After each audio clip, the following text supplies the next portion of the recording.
Well, I welcome you to the Real Life Guitars Workshop, and we've got Jimmy's Alvarez here. Alvarez.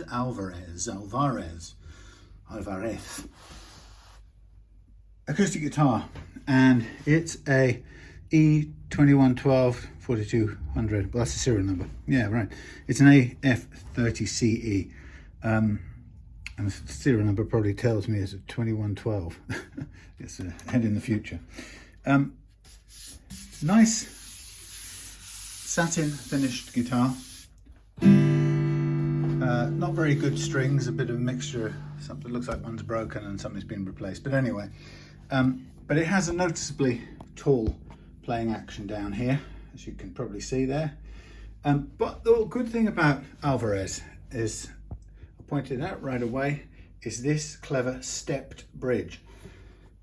And what it does, unlike many other acoustic guitars, it starts off, because of the two different heights, the saddle's at one height and one platform, one plane, and the pegs are on another. It gives you an exaggerated break angle over the saddle, which the strings need. And that break angle that the strings need, both to play acoustically and to play electronically, that is compromised on most acoustic guitars as soon as you start lowering the saddle to improve what we call the playing action, which is the, as I call it, the last fret action. The thing I measure here. Other people measure it at the 12th fret, that's fine.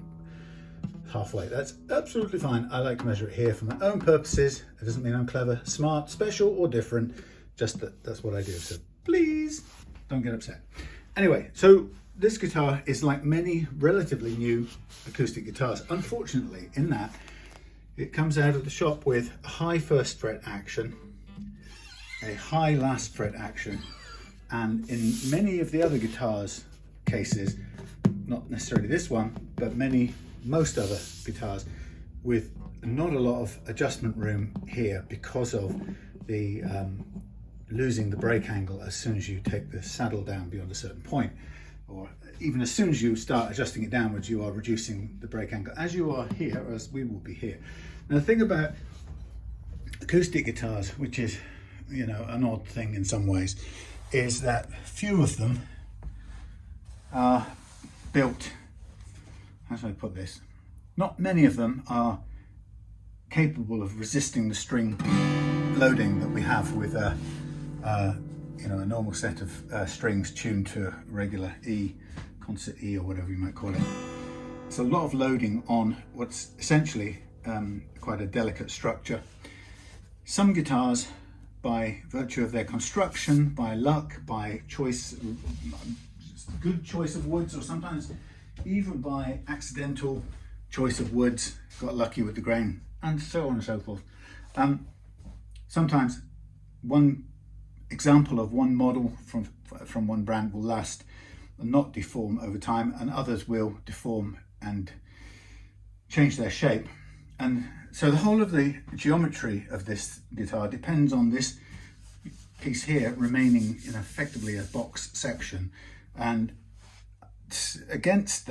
working against that is this continual load of these strings. Now they're trying to compress the neck. Well, they do compress the neck, but they're trying to squash it that way. And because it's solid material, what it will do is it will cause part of it to push inwards, and it can achieve that by pulling up and diving in. So the consequence is you can get a bit of this and a bit of that happening at the same time. Also, what you can have happening on a guitar like this is that yeah, I saw that the other day, a little ding on it. Yeah, it's got it can, as this load goes on over time, it can pull up the bridge. It'll either cause a bellying of the back here at best, and as it does so, the bridge rises up, or basically it starts to curve and rises up. And eventually it can come away at the back, which it's not doing here. That's pretty well fixed, which is good. There will be some bellying on this. Yeah, there is for sure. It's not extreme, but it's part of the change that the guitar goes into. Now, when I say that, I'll say some people, but actually I used to be I would have been in the old days, I would have refuted that. I would have said, don't be ridiculous. These things they know what they're doing. They're structurally sound. They've been making them for hundreds of years or something. That's not possible. Nobody would build something that is pretty much guaranteed to deform in its natural life cycle. And sometimes massively quicker than others. So I've seen guitars straight off, well, 2 months, 3 months off the factory floor or out of the retailer, which are at the point of needing some serious adjustment for them to be comfortable to play, certainly anywhere near the middle or beyond.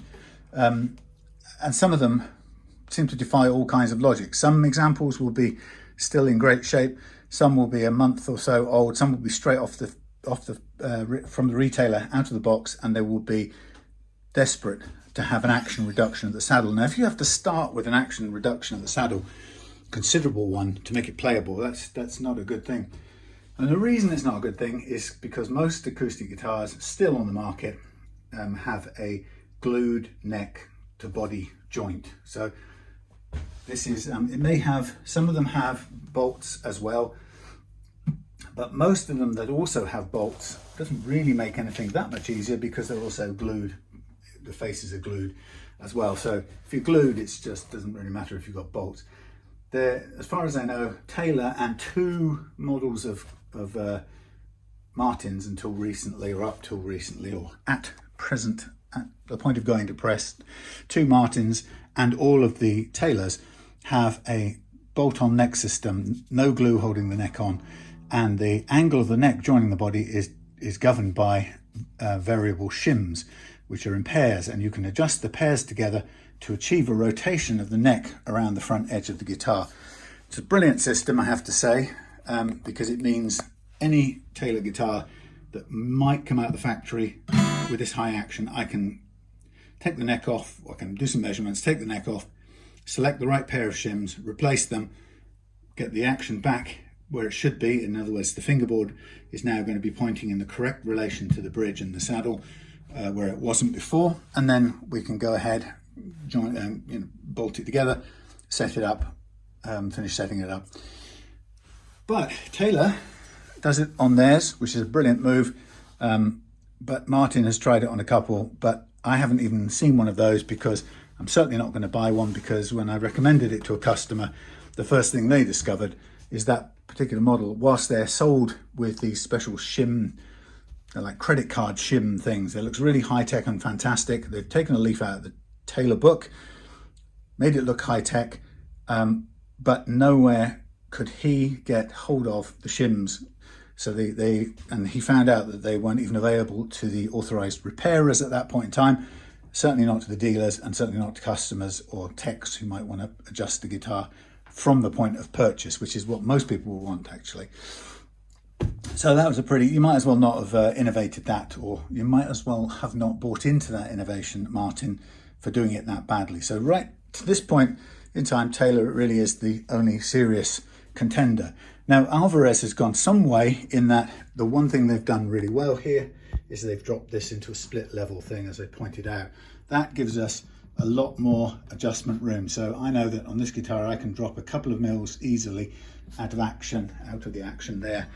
And what I also know about this guitar from my immediate sort of looking at it when Jimmy dropped it over the other day, is that we've got quite a high first fret action, which we can improve considerably. And we've also got a lot of neck relief, which we can also take care of. So a combination of those 3 things on this guitar will make it play beautifully. And to that end, I've got a replacement tusk nut. Now it's slightly narrower than the original one, but I think that's the only one I could get to replace it with the exact spacing. So it was either buy one and use it, leaving a small gap, a little tiny gap on the shelf, or make one from scratch, which is actually quite a tricky process. So I thought I'd go for the originally correct spacing. We've got some new phosphor bronze D'Addario strings when I've done the setting of the action, so we can use the old strings on this as what I would call the sacrificial strings. And you've probably seen from my videos, when I do any work with the saddles and the nut, which involves taking them off and on and adjusting and cutting slots and whatnot.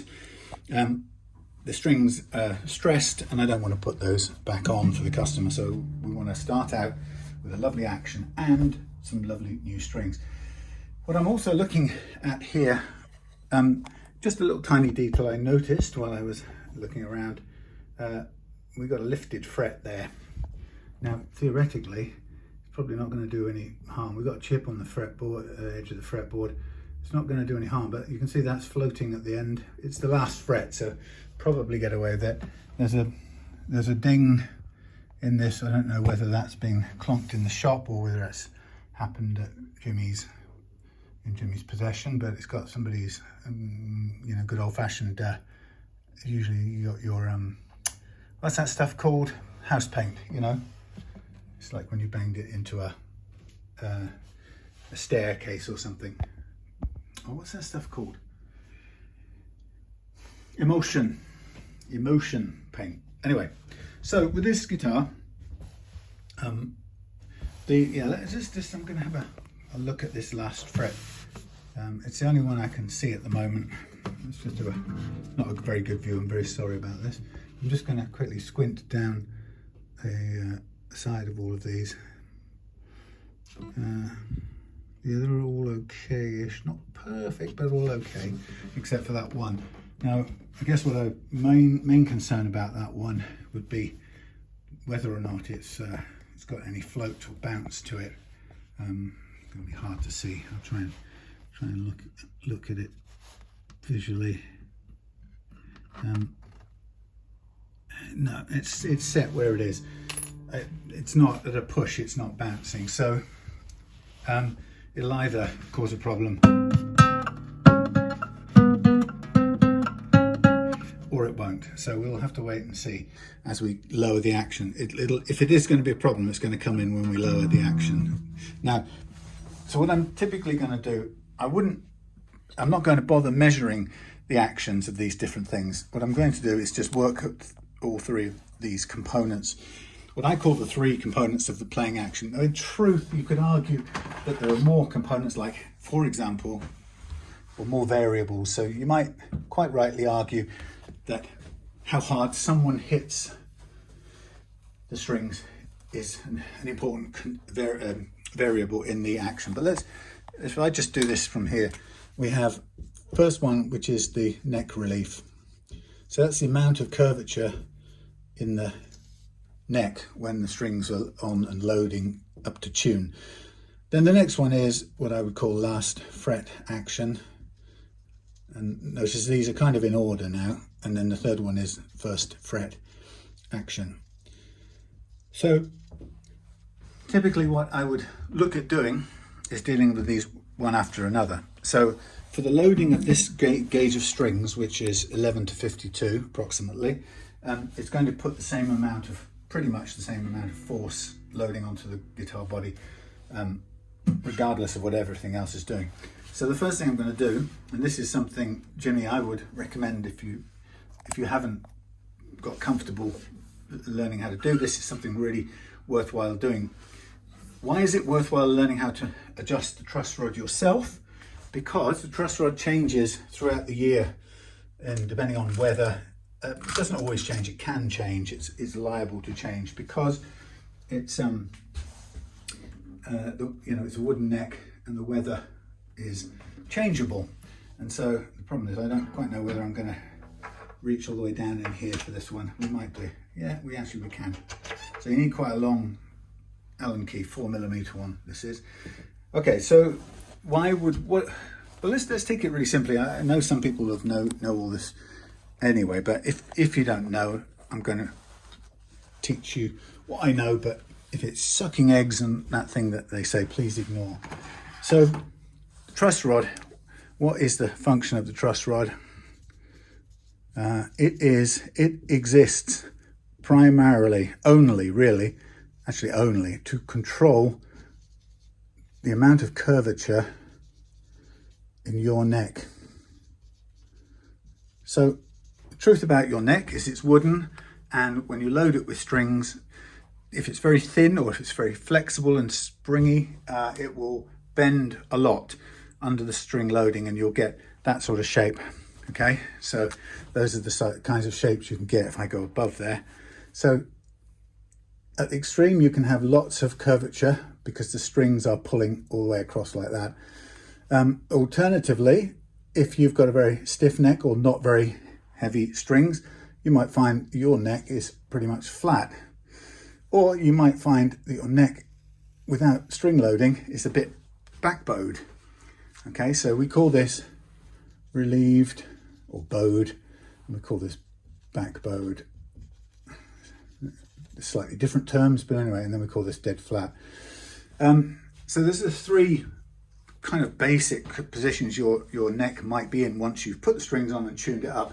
And of course, what you don't know is for the kinds of strings you've used, the make of the guitar you've got, the weather that you've got going on around you, the heat inside your home, you don't know where inside of this mix of possibles your neck is going to fall when you tune your strings up to pitch. But the truth is, it's going to fall somewhere in that, but you've got no control. So let's pretend that your neck falls into a slight curve like so. Okay, just for now. So, but just coming back, why do you need to control the curvature in your neck? Well, the reason is because the first thing you can't afford to have, because your guitar won't play, is you can't have backbowed really. I mean, you can, but you'd have to have the action really high, very, very high to overcome the problems it creates. So for our purposes, you can't live with a backbowed neck. You sort of can live with a flat, dead flat neck, okay? But actually what you really want is a tiny bit of relief. Now, the truth is, there are people who will argue in forums for weeks on end, and there'll be people who insist that they fall into this camp here, the flat people, everything should be flat, and then there will be people who fall into a tiny bit of relief camp. And that's pretty much where you'll find the debate sitting. Okay. You might then say, well, why, what happens if it's flat? Well, if it's flat, okay, let's say your neck is dead flat, and your bridge is down there at a certain height, and your nut is down there at the other height. You know that you've got a series of frets along there which get closer together as you go up, right? Banded drawn. And you know that basically your strings normally will run between the nut and the saddle, but of course they don't play like that. The truth is, you play them by pressing them down.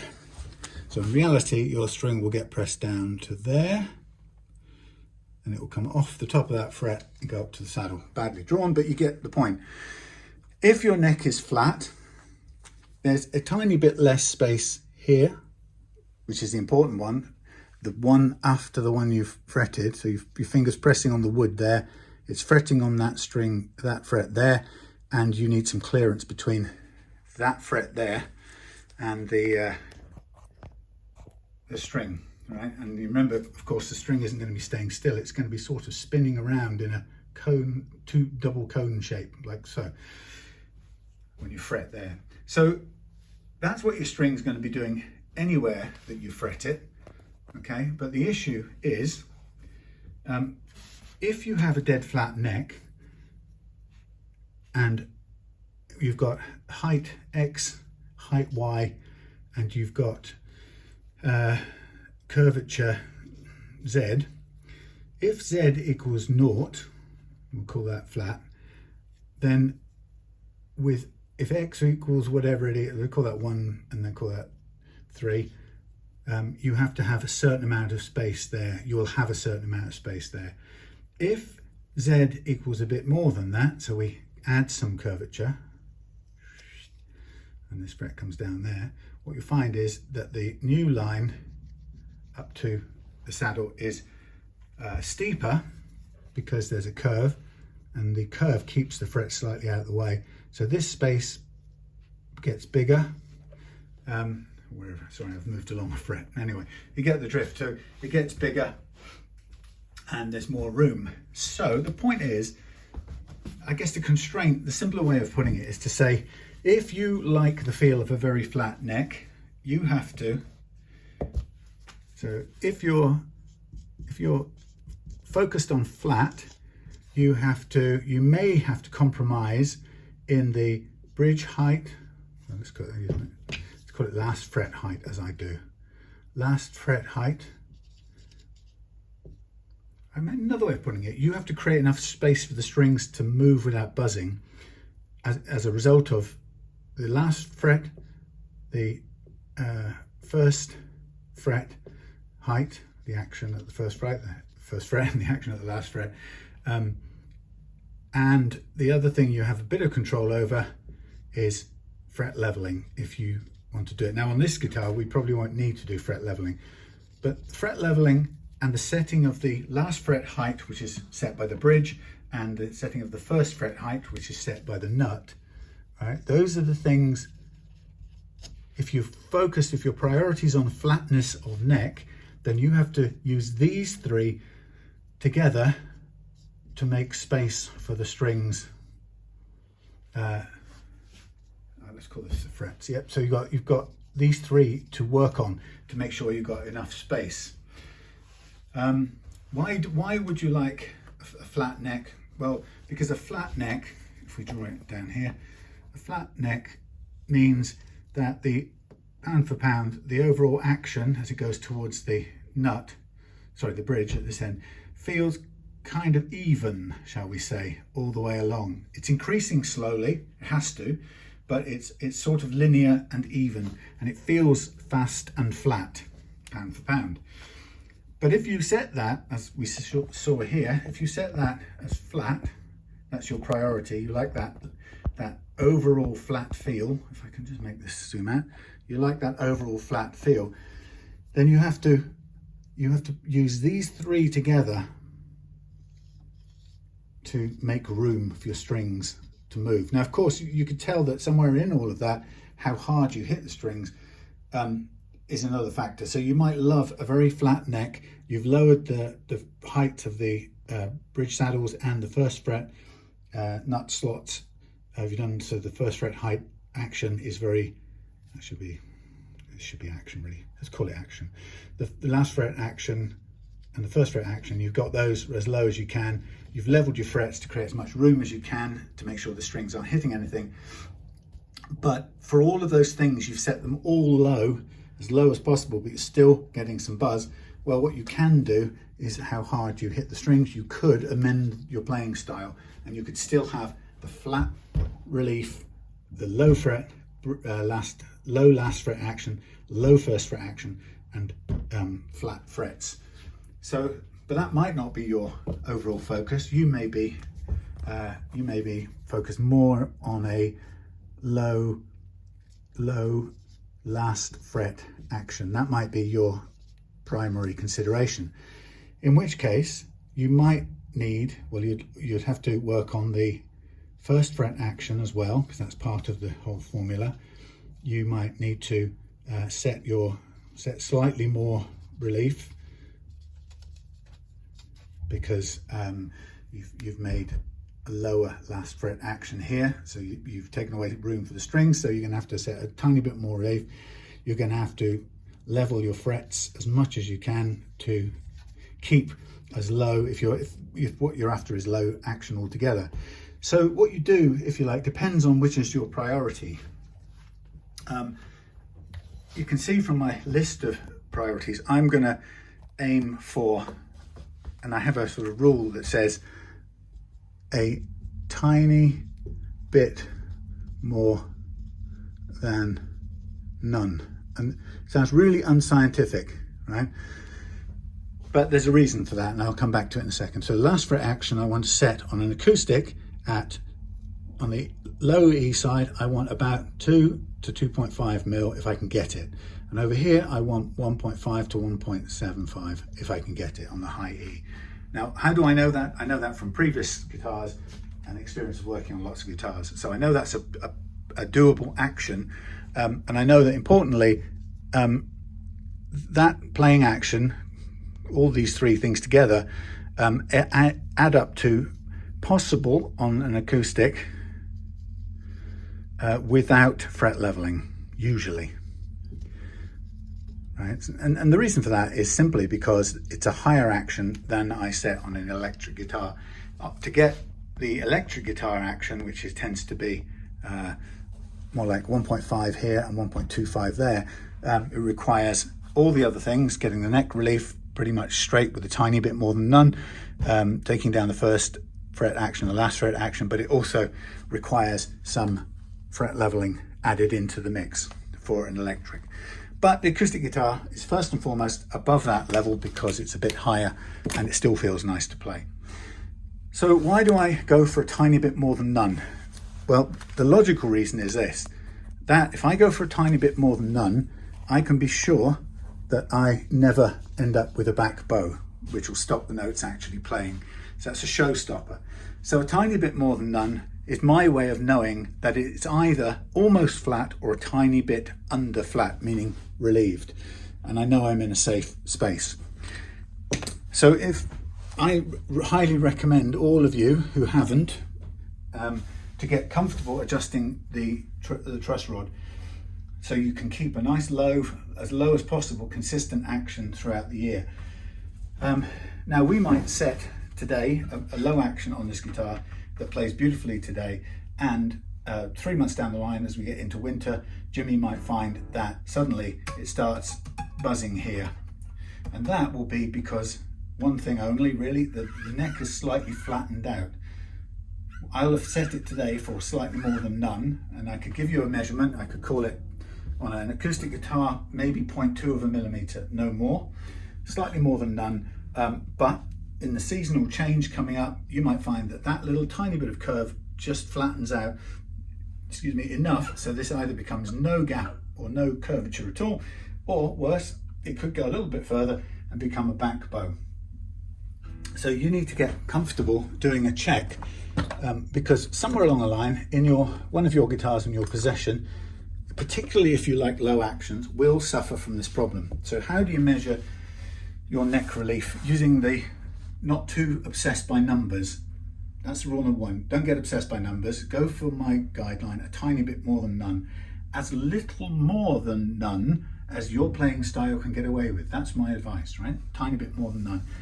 And I'm not going to chase numbers because people argue about numbers. So how do you find out, first of all, what relief is on your neck? So you capo the first fret and you can hold down, some people do it here, I still do it here. I hold down the E string on the first and last fret, and all I'm doing with this, you can do it by two hands and use your thumb. All I'm doing is I'm using the frets to create a straight line. I'm using the string as a straight line edge between those 2 points, and that allows me to see the gap underneath the frets. Now, it's very hard to film this and touch it at the same time, but let's see if I can, and I'll zoom in to my sort of halfway point. So holding the fret down, I'm somewhere halfway. Can you see it there? Right, let's pretend let's pretend this one here is halfway. So at the halfway mark between the two frets you're holding the string down on, what you want to do is just to look and observe. Can you see there's a gap between that bass or low E string and the top of the fret? And that is about 1 millimeter. It's a big gap. Now, 1 millimeter is a ton more than my definition of a tiny bit more than none. That's a lot. And why don't you want it that much? Because the guitar will play, but the reason you don't want it that much is because when the guitar is relieved, or when there's a large relief curve, it means that when you start up here, it'll feel low to play, easier to play here, but as you come towards the middle, the feel of the action will suddenly increase, because it is increasing. You are pushing down in the middle of a kind of arc, a curved line, and it will reduce a little bit as you go. Actually, it won't be quite even that way, but in essence, crudely put, your action will be higher in the middle part of your neck than it will be towards the either end, and that makes a massive difference in the way it feels. So the great thing about getting nearly flat or a tiny bit more than none in terms of relief is that you will get a guitar that starts out feeling low and stays low all the way. Now, the secret of this is we got about 1 millimeter. I could measure it with feeler gauges, but it's about 1 millimeter and it's way too much. So you need to be comfortable making adjustments with your guitar. In the acoustic guitars, many of them are adjusted down here. I don't know how well you can see this, for those of you for whom this is completely all new, and I know loads of you will know all this stuff, so forgive me. But in there is a hole, and that's where we're going to put the truss rod key, or the hex key, into there. I'm trying to get a level view at it. Yeah, there we are. That is the wooden entry to the truss rod adjuster, which is sunk right into there a few centimeters. So it's quite difficult to get to on this, but we're going to do it with the thingy. Now, going back through, we held the string down first and last frets. We checked for the gap. It's way too big. It's certainly visibly more than a tiny bit more than none. So thing to remember is if it's too much of a gap here, we need to turn the truss rod adjuster clockwise to stiffen the rod matron and cause the neck to straighten out a little bit more. Now, I've got it the wrong way. So we need a long key. I don't think I've got another more specialist one. I think I might have, did I buy one? I've got a Fender one and another one. So anyway, this reaches, so it's okay. So I'm going to begin the turn, and I'm just going to do it bit by bit. And it's hard to access, so I have to be a little bit careful. You want to make sure it's got a fair bite before you do the adjustment. So I'm doing it a little bit at a time. If we zoom back out for a minute and we do another check. Now, people are terrified that they can break their guitar necks by doing this. The only kind of truss rod guitar neck you can damage is a vintage Strat or Gibson, or some very old guitars which are made with a single rod truss rod.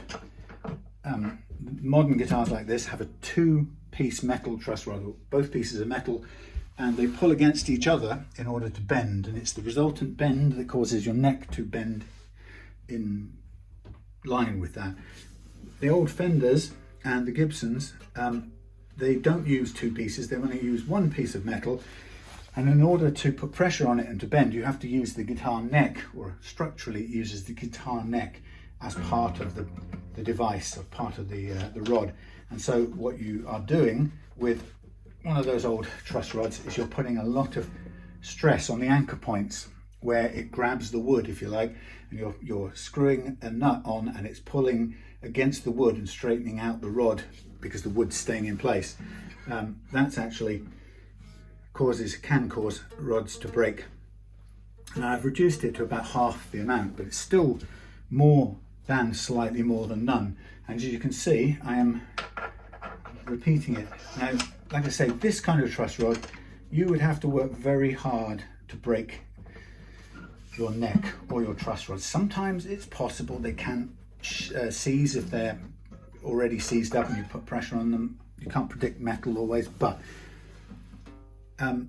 they are meant to be adjusted, and they're meant to be adjusted by you on a regular basis. That's the thing. You really don't want to be taking it to a luthier every time. So first thing to get out of your mind, Jimmy, if you ever had it in your mind, and I'm not saying you did, is most of the time, certainly with modern truss rods like fitted in this acoustic guitar, this Alvarez, you would be hard pushed to break the neck. Now you see I'm putting quite a bit of force into that. That's partly because I've not got a very good grip with this hex key. But you also can see that I'm not in great fear of busting this neck. Now, it's not responding massively quickly to this adjuster. Now I've got, it's about the only one I'm going to get in there with. You can get a longer one with a handle on it. I thought I had one, and I may have hung it on some place somewhere thinking, oh yes, I only use this one once every several months, and I'm sure I had one, but right now I've got a long T-bar one, and I don't have another one. So I'm going to have to keep on doing this with my just bare hands. But again, I'm making sure, playing it safe, so I'm making sure that every time the adjuster, the hex key is fitted nicely. And of course, what you often find is that it's very difficult to get a bite into it without moving the strings quite a long way. And of course, you want them mainly at pitch, so that you can test it while it's under tension, basically. Okay, now I'm much closer now. I'm going to stop there for now, because we may still continue to adjust a tiny amount. But we've got about, I would say, we're down to about 0.25, 0.3 of a mil. That's acceptable for an acoustic, but it will also, straight away, it will change the tuning. First of all, it wasn't perfectly in tune anyway, but it will change the tuning because we've bent the neck flat. So we put more tension on the strings. So let's just retune it with my... So we expect it to go sharp because it's bent the neck flatter, which is stretching the strings.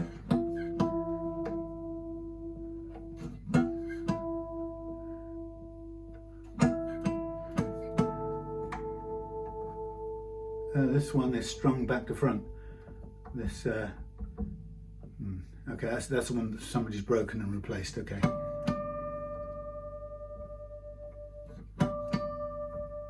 Ooh. The refusal of these strings to tune in a linear fashion tells me they're getting hung up in the nut slots, which is just as well we're changing it for a tusk.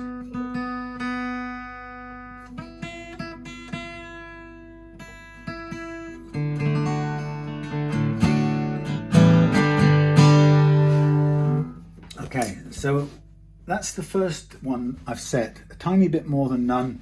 It's not a bad amount. It's certainly not more than we can cope with. But what I'm going to do next is I'm going to make an adjustment now to the saddle height. But first of all, I'm going to measure, what am I going to do it with? Oh yes, a string gauge. I'm going to measure the height of the action of the last fret, as I like to do with this. Now we've got stage 1, the relief is set pretty much where we'd like it. And right now we have got on the last fret low E, we have got a 3 millimeters last fret low E and 3 millimeters on the high fret low E. So I'm going to just jot those down. So we go high E, last fret 3, low E, last fret 3. Now remember, if we, perhaps I ought to make a bit more space. Yeah, let's get rid of this a minute and make some space. I couldn't remember all of that.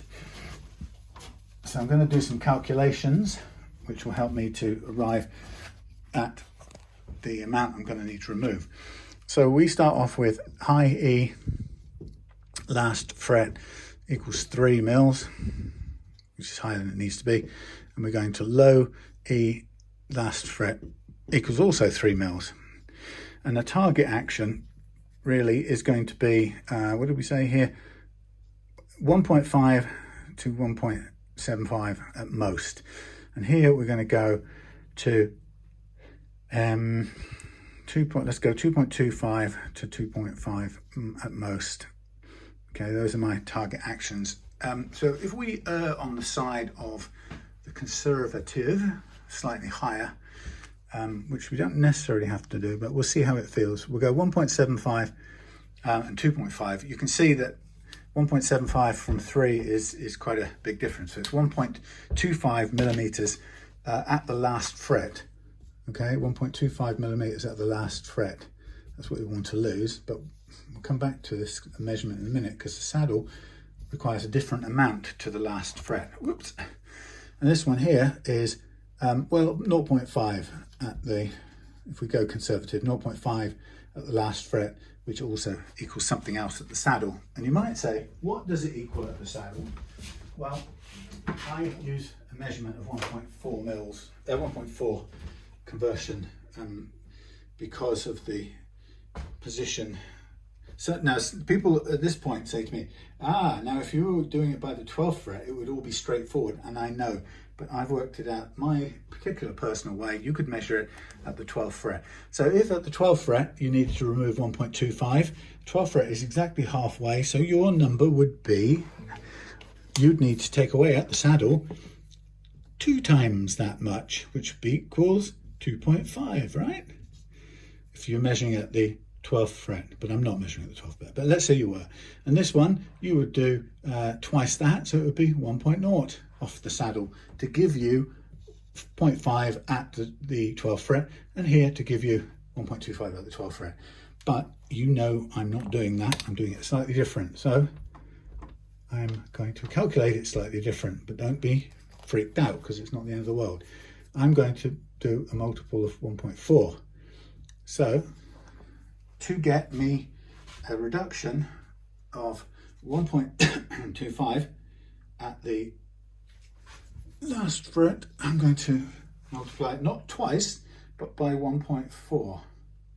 So 1.25 times 1.4 equals 1.75 millimeters required to be removed from the saddle. And this one is going to be 0.5 times 1.4 is 0.7. So quite a big difference across the a bit of a slant we're going to put on this, because at the moment the both high and low strings are the same action, same height of action. Right, let me go and plug this back into charge over here, charge away. Right, so now we're arriving at workable targets to follow. So I know I'm going to aim to take this much off both sides of the saddle, and I know that when I do, I will arrive at this, approximately this action, which is a lot less than that one, but it's not as low as that. So we've gone, we call it sort of conservative, safe height, safe and conservative.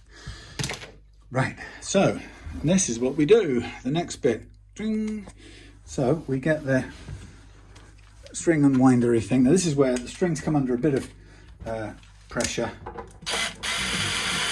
Now the thing is, anybody with any brains will know that if I'm going to pick out a saddle, oh, this is going the wrong way, this is going to burst. Somebody wound it on the wrong way. I think I need to take that off before I keep on doing that.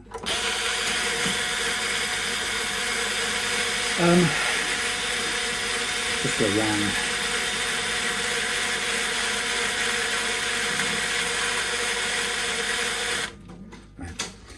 Yeah, so even when I've done the saddle, obviously I'm going to be left with a different height here. So we've still got the, oh, hang on, wait a minute, what's it? I'm tightening it up. Yeah, we've still got the first bit action to adjust. So all of these things are interrelated, and they all together affect how your action feels. All I'm telling you, guiding you on, is how to aim for a progressive low action that feels the same down most of the length of the neck, as in it doesn't have a big bow in the middle with a great big deep spot here, which suddenly changes radically how it feels. So the first thing I'm going to do is I'm going to remove the saddle from here, and I'm going to hang up the guitar now on a peg. Something out of the way. If I can make the peg grip it, thank you. You're touching there. Oh, I see. You're touching that. Needs to be out of the way. Thank you. Right, now I'm going to need some sanding block stuff, which looks like this big messy thing. And so we're going to do a little bit of calculation and how I keep track of what I'm doing. So the first thing we can do is we're going to go from 175 on the treble side, which I'm now going to scrape a mark down there. So we'll go to 175, we'll keep it as close as we can on the treble side. Now this is a bone nut, which is okay. That's a lot to come off. So 175, I'm going to mark it if I can with, let's see if I can leave an impression where we can see where the mark is. A little bit of pencil usually sort of messes up the line a bit and you can see it. Essentially just about visible. And then down this side, on the bass side, we're going to try and lower it by, hang on, level out. Let me just go to 175 again, just to make sure.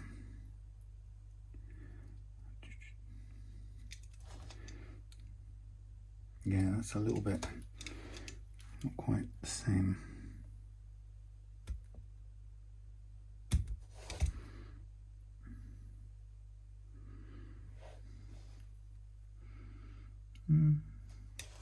Close. Okay, second line. Right, then the next one is 0.7, which is not a lot by comparison, so I'll just get a little mark on that. Now the reason I'm only just marking, so you won't be able to see this very well, I'm just marking the ends here. Try and get a small mark on it. It's not going to be very accurate. I also don't have very good pens at the moment for marking sharp edges. So what I'm going to do is I'm going to approximately draw a line down here.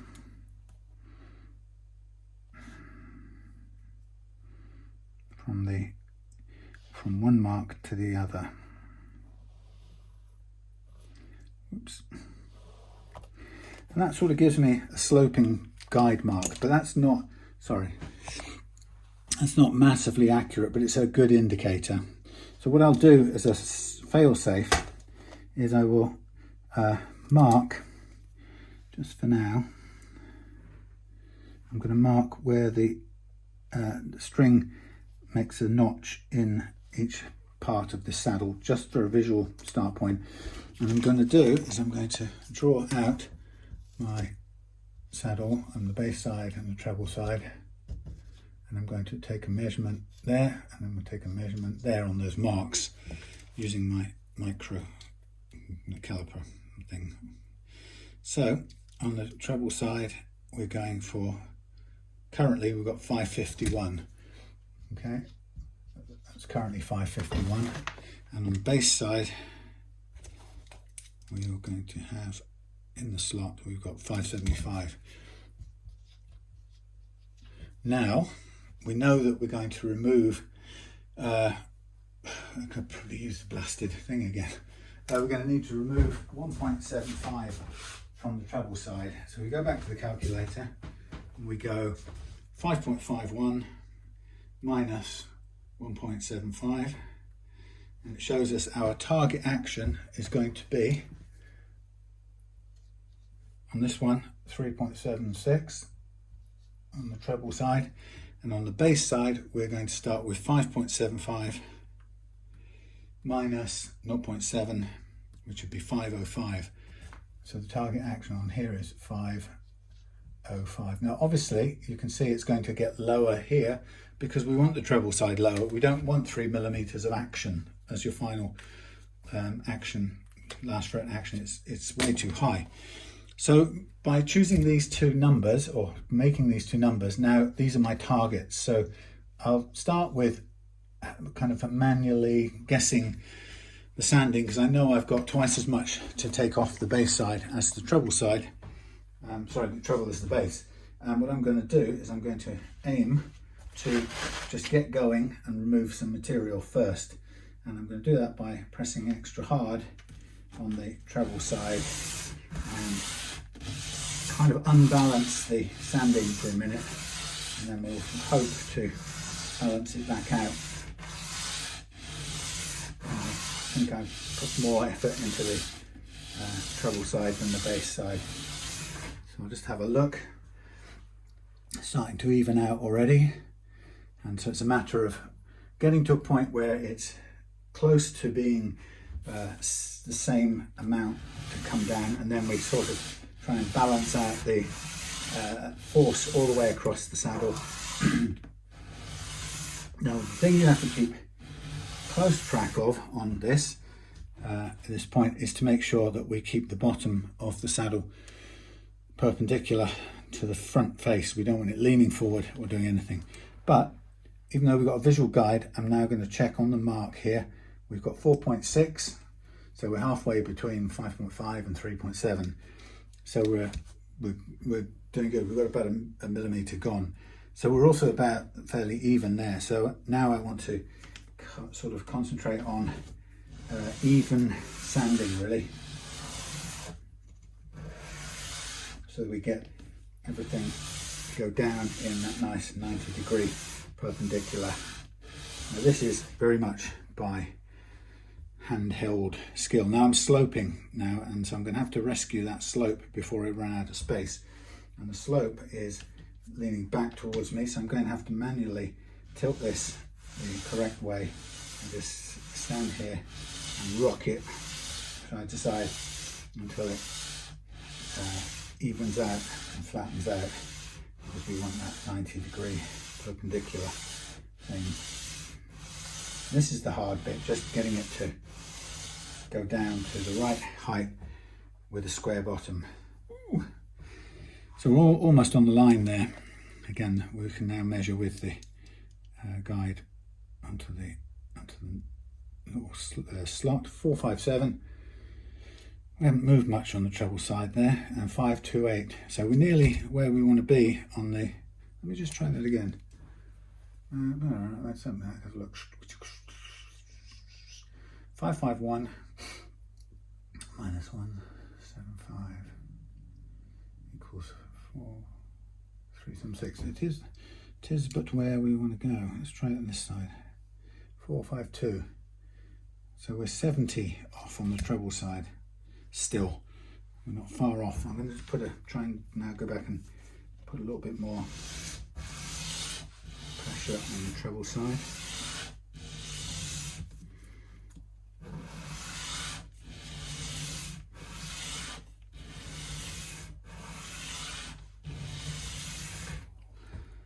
Keep an eye on that.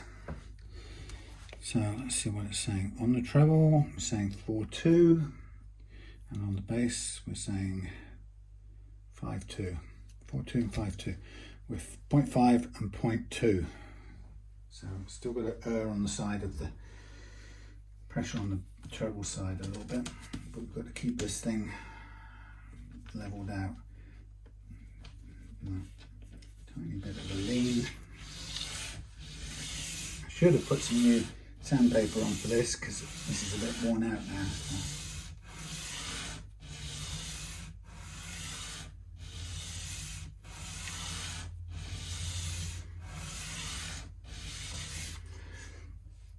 So yeah, the kind of, from experience, it's getting the thing squared off through basic experience. It's quite hard to do.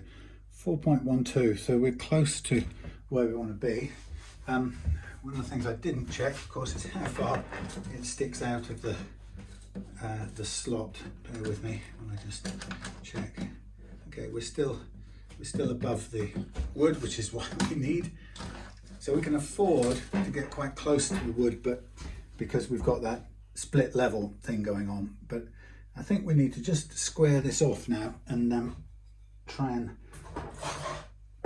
whoops, on there. Is that a new piece? I think it is a new piece. Let's see if we can square this off. So you might think, why is he spending all of this time trying to get this so precise?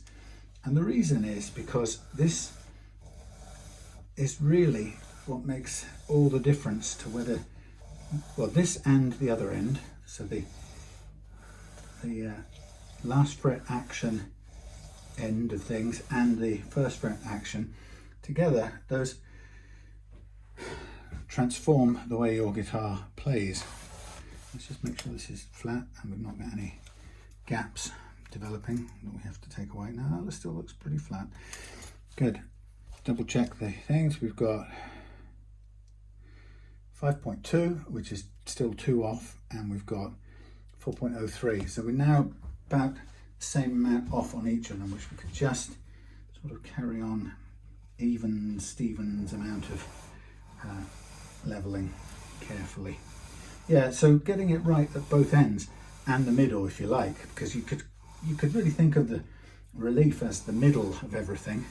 Getting it right at both ends and the middle transforms how your guitar will play. Okay, let's just do a quick check and I'll talk more about that in a minute. 3.9, that's getting close, 2 away. 5.2, 15 away. 2 away, 15 away, a tiny bit more. Yeah, so what we get from doing this and putting the time into this is a degree of ease to play-ness that we don't get from the factory.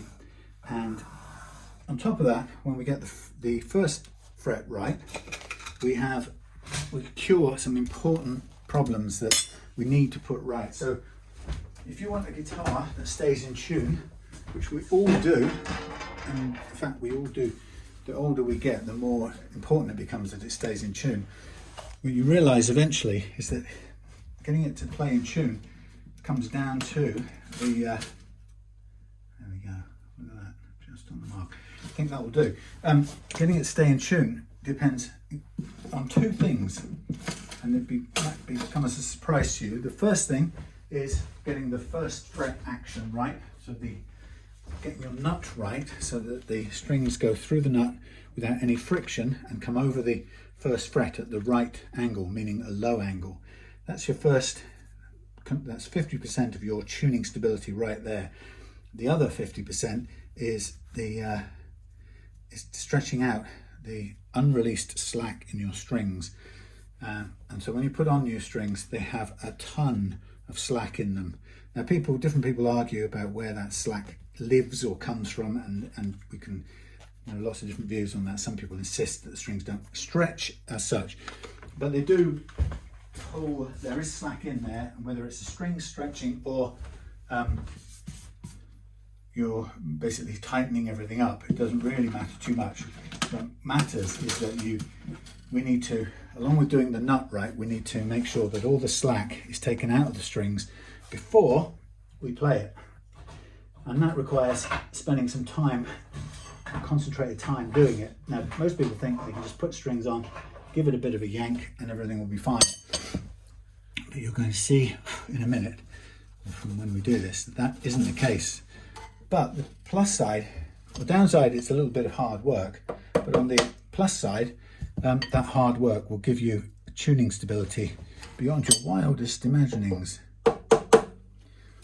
Okay, there's a fair bit of glue on there. I shall take some of it off. Okay, so what I've done is I've removed the bone nut. That's not bad, but it's binding and causing tuning instability already. So we need, it's good to get rid of it. We're going to replace it with tusk, which has a better performance. Now it's a little bit narrower, so there's a tiny gap behind it, but I'm going for performance over looks. Now interestingly too, it's a slightly different width, and I measured this darn thing and it told me it was the same width. That is as close as you can get it, but it's a fraction narrower. You can never get these things to tell you the truth. Let me just look and see, just for the sake of what I've got here, if I've got other things. That's tall, same spacing, same width, in fact.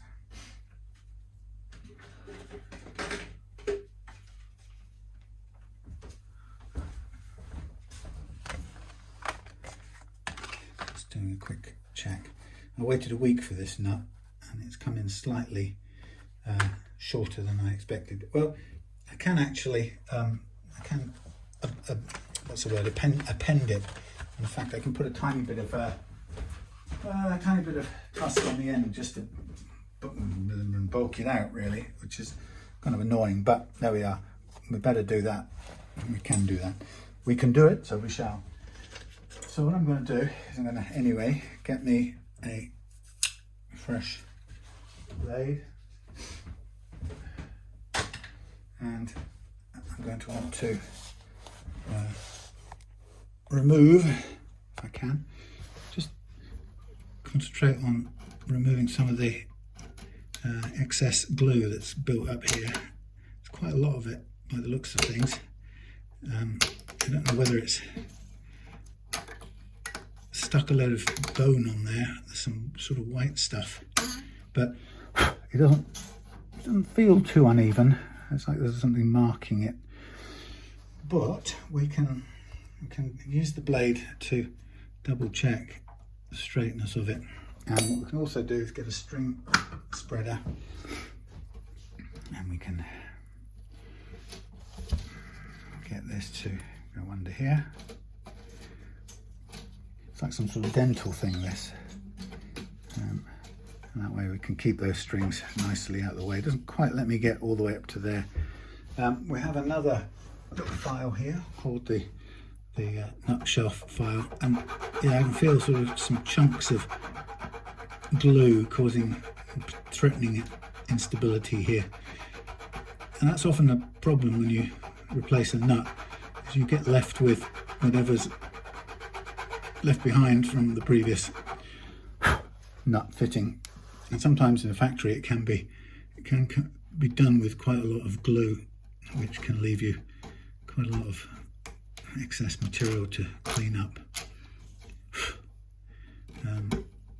But it's not too bad, I'm hoping.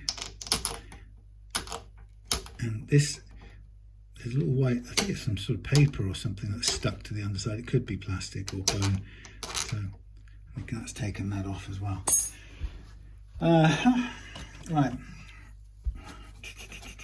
that's cleaner. Now what my main concern to begin with is that this sits nice and flush, which it does. So I've got an idea that I want a tiny bit of extra tusk on the end of this thing, and the question is, which is the best material to use? I've got quite a bit of material left over here and there. Excuse me. That's got some black stuff. I've got some white stuff. I have some white stuff here. There's quite a bit of white stuff here. It's quite thick, but if I put it on, I will be able to glue it on, and then I can sand it back using the sander. Now the question was, yeah, this is slightly bent, I seem to recall. I don't want it bent.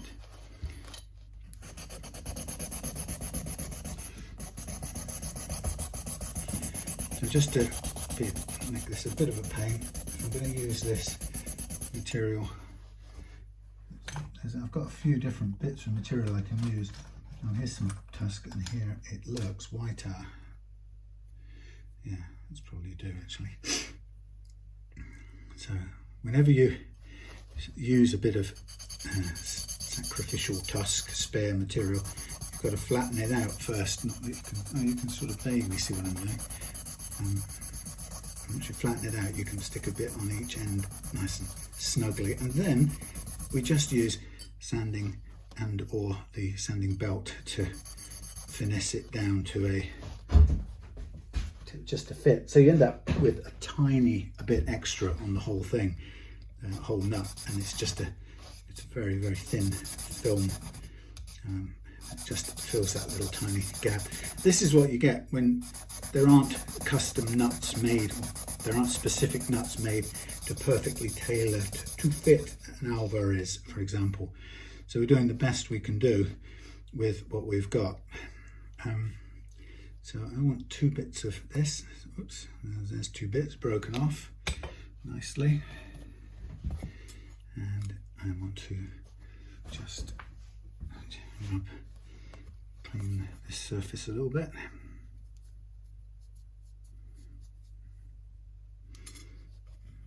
Thank you. Sorry, it's a bit fiddly, this stuff, but so this is always what ends up taking time. So I'm going to stick this bit and that bit there, and the idea is we'll put that bit on there like so. In fact, we might as well break this again, because there's no point having extra stuff kicking about. So we've got two clean surfaces at the end of the nut, which we'll use. I'll just clean them off, and we'll get glue. I've got a activator here, which we can shoot at it. So I'm going to stick some on the end of here first. And I'm going to press that down on there. The trouble is, I can't spray this without getting that involved.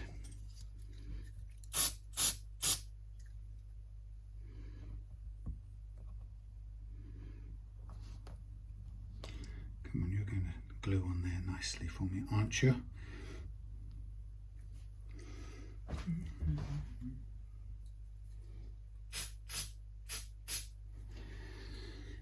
Well, let's hope, eh?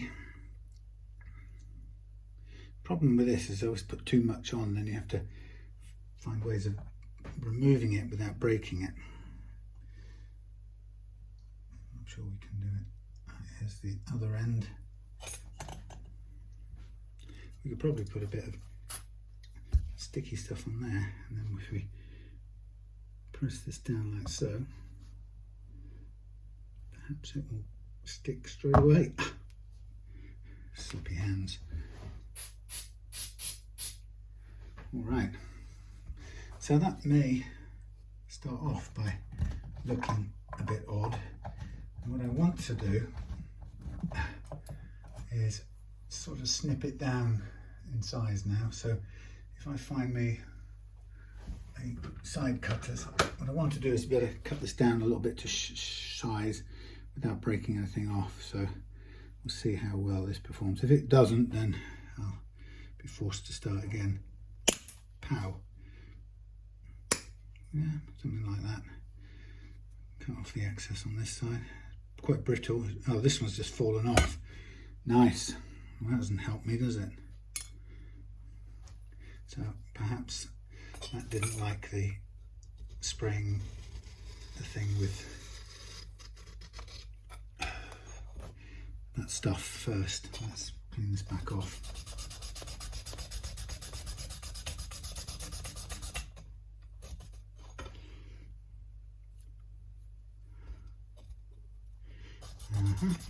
So really all I'm looking for is just a little bit of an end cap on this damn thing. It's just a tiny detail, just to cover up the fact that we don't have, we're about 3/4 of a millimetre short, but it's annoying me. Let's put that on there, borrow some more. So I don't think it liked the pre-sprayed stuff. That's my story and I'm sticking to it.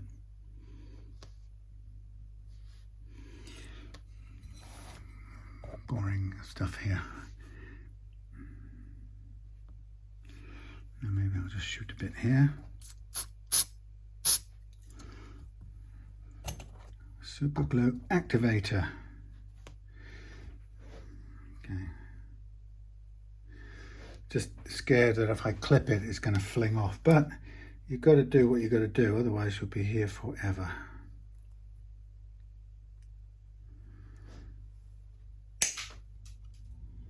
Yeah, something like that.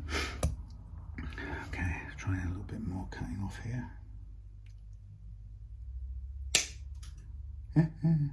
Okay, should be able to grind that down, fingers crossed.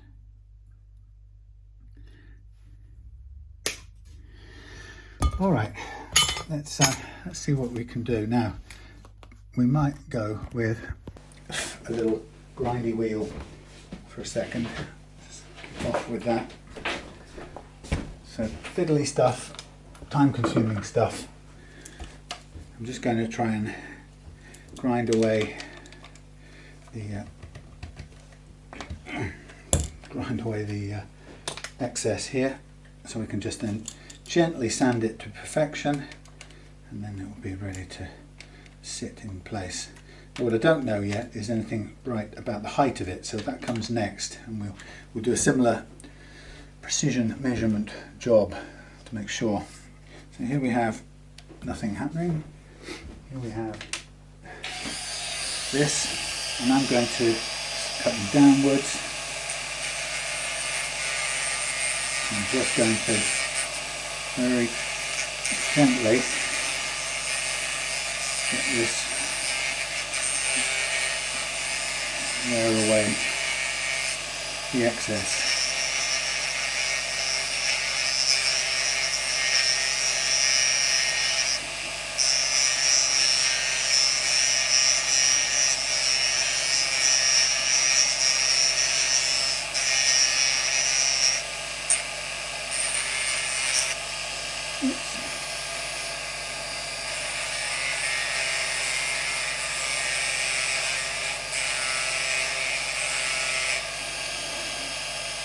We'll get there slowly.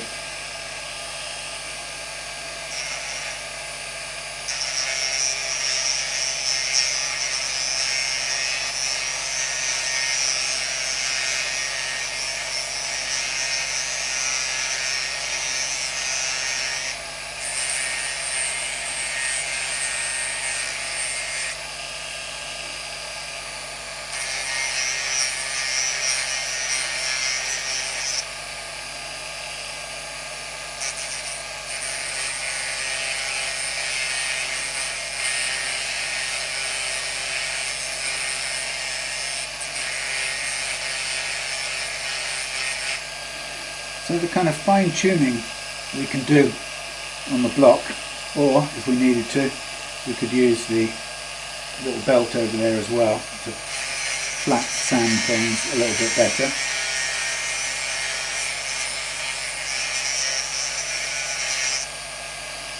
Very close to evening it out.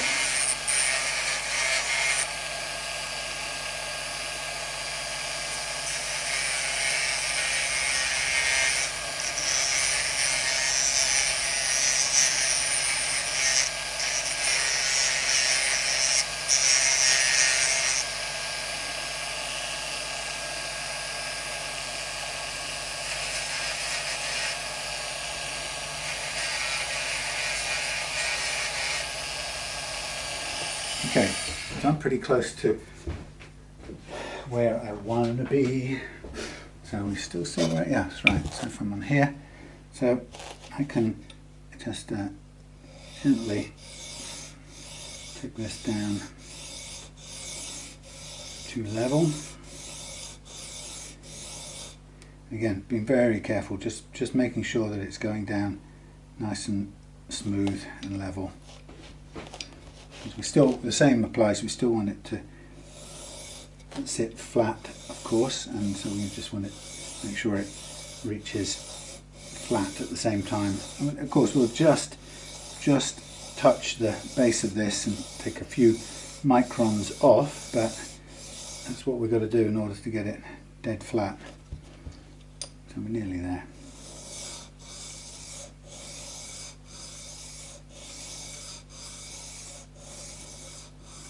Feel it skimming along now like it's all flush. There we are. So the same is going to apply for the front. Just placing it on there and again, just very gently taking it down to flush. Keeping an eye on it as we go.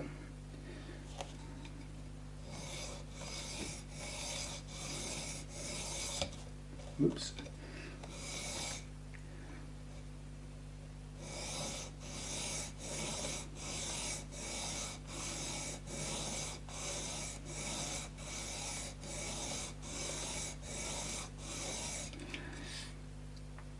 So it's still a fair bit to, well, relatively a fair amount to go before we hit the level.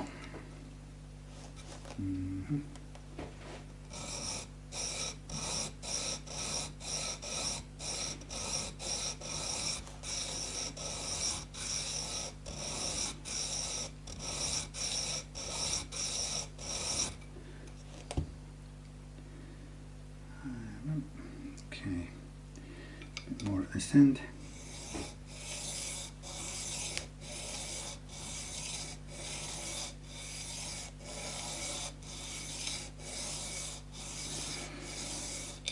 So it seems like a lot of hard work, but it's sort of vital to get it all right. There we are. I think that's pretty much smooth there, smooth there. Of course, we've got a little bit more to do on the back here.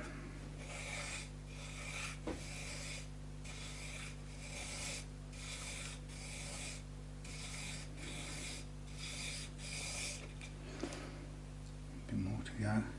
So the harder bit is probably this, these fine curved edges on the back. They're actually quite difficult to work with because of the shape. So I'm just trying to get flush first, and then once I'm flush, I sort of bend it round. So that's about right. And then for the squaring off the edge, to get it exactly to the right fit, I'll just I'll use the flat little sander thing over there. So now I'm just going to sand, get it flush hopefully on this curve. Again, it's a little bit hand carving really going on here, but I don't know if oh, what's happened here? What have you done? Why?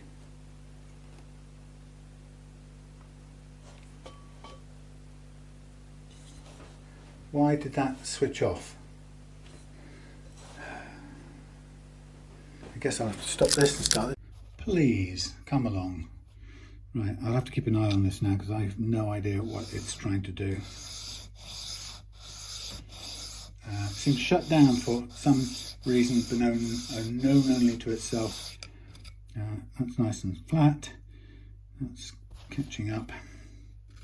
Just as I'm focusing hard on something, it decides to conk out because it's got some stupid internal stupidness going on. Thanks, apples. I just need to be doing this, not concentrating on what you're doing.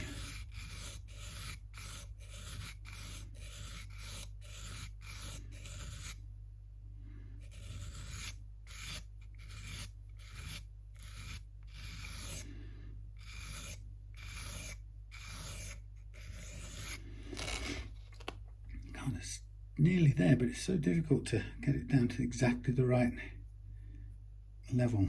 Very close. Anyway, keep going, please. You're going? Yes. It was obviously my riveting conversation. Yes, I get it. Very boring. I'm so sorry, but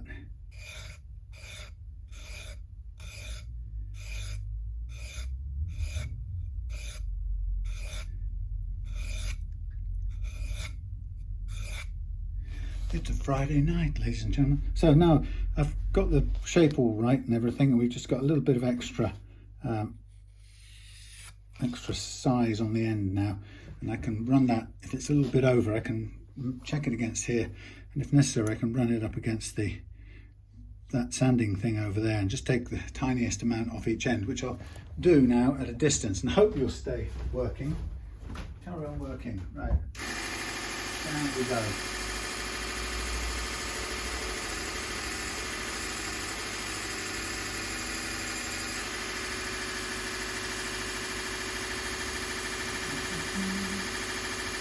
Yeah.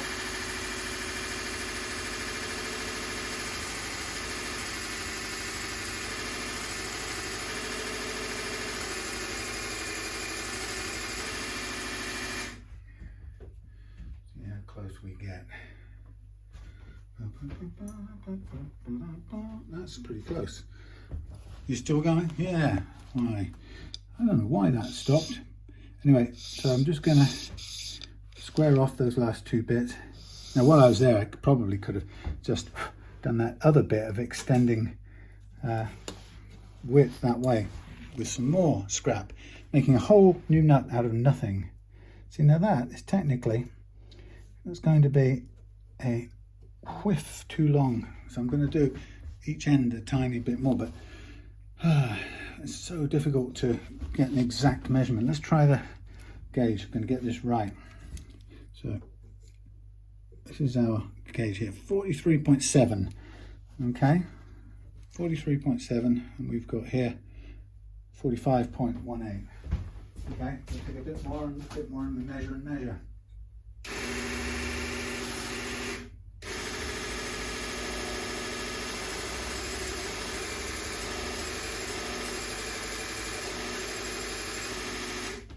What did we say? 43.7, 43.7, 45.05. Tiny bit more off this end. Oh, stay there.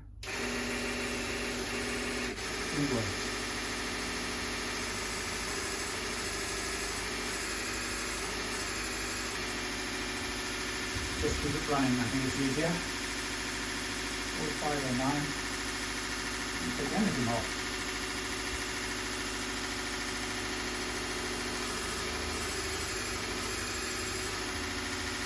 That's 0.9.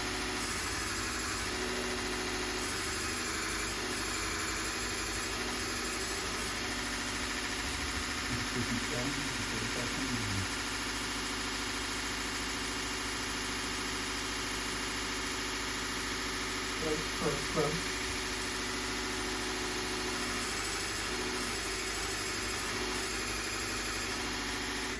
See where we're at now.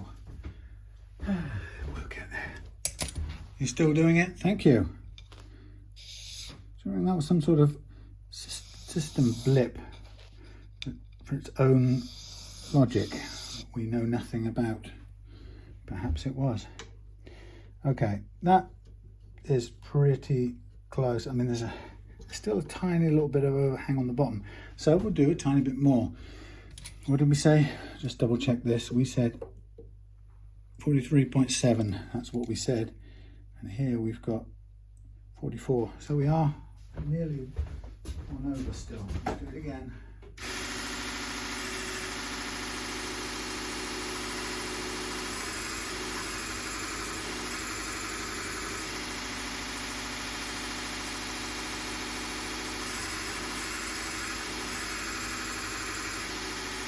Paul McLeod of the Clan McLeod, thank you for that little sandery thing. Very, very, very, very useful for this.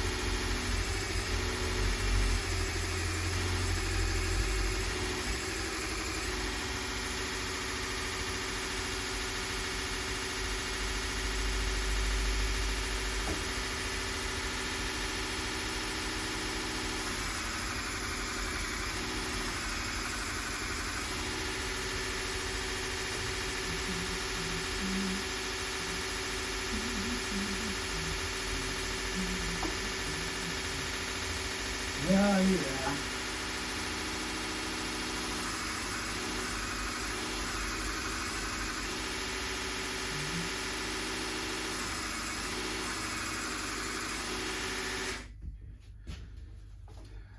Come on now. 44.2.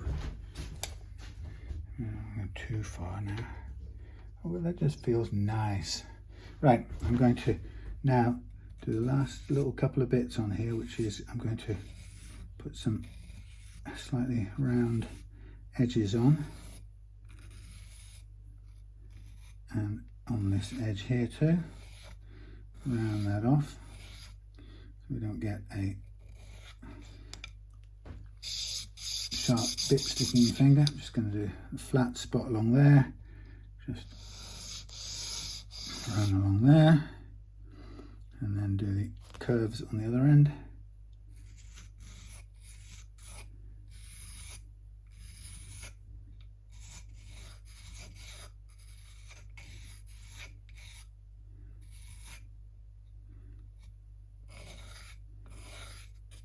And what I'm going to do, just before I sort of put this in place, I'm just going to give this another blast with the activator, just to possibly get in where we didn't get any before. Just there's no harm in doing it. It dries up almost instantaneously. All right, so that's just a part of this. Cool, blimey. So now we've got the width, and what we are just about, now I'm looking at this, wow, that's could be almost spot on the height. That would be a rare thing, wouldn't it? Okay, out you come. Right, so let's just see where we are. Oh, you're still running. How kind of you. How cooperative of you. So still, as you can see, we're still using the original strings. And now I'm going to kind of align stuff here, and we're going to do some doing up. Now, what I don't know is whether this is the right height. I'm hoping it's all the right height. It's interesting, I'm just noticing that the fingerboard is still a fractionally wider than the headstock width measured at the neck, measured at the width of the headstock, which is a little bit unusual, but it's just one of those things. Now I'm going to do up the middle two, the G and the D first. That is actually looking too shallow. So why is that? How can that be the case? Well, he might have been standing on a ton of glue at this rate. Yeah, okay, well, back to square one. Don't mind. Got plenty of materials to build up this little fantastic little nut. So we now, this model now is a tiny whiff too short, too low in the slot. You could either shim it with a bit of wood. I know several people who will use a little thin piece of veneer or thin piece of rosewood or something like that. Again, stuck to the bottom and just sanded down. This is a sort of dark wood, but it's just as appropriate or easy to work with a piece of another piece of, what do you call it, that stuff, that white stuff, which I now can't find. Okay, so let's have a look. So I've got loads of stuff there, but it's too big. What have we got here? That's bone. We don't really want to use that. Where's my bits of...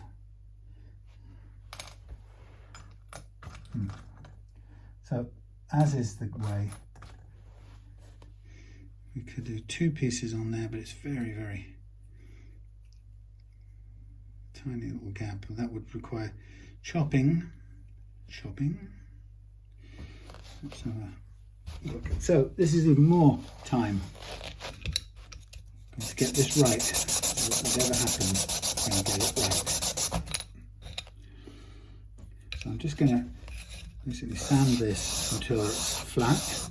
We don't need any of this extra width anyway.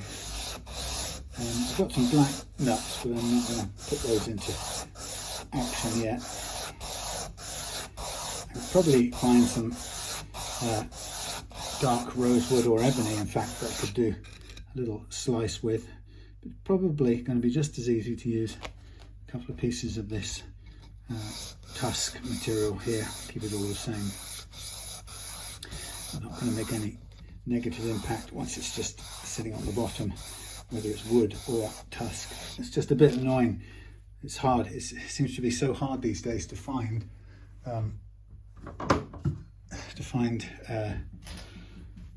matching or suitable, appropriate nuts.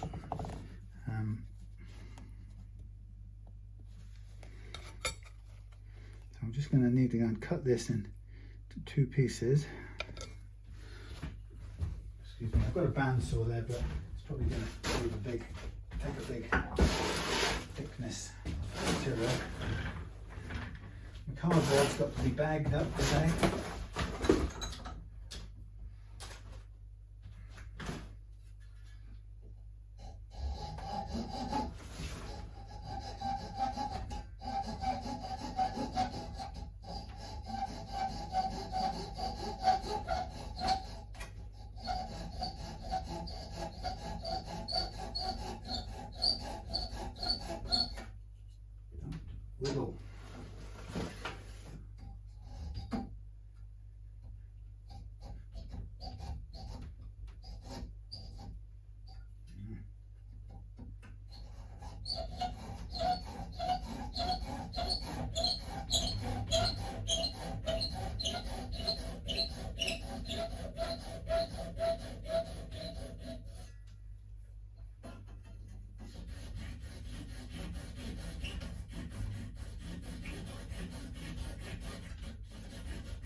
here are our 2 bits. We're going to put them on like so.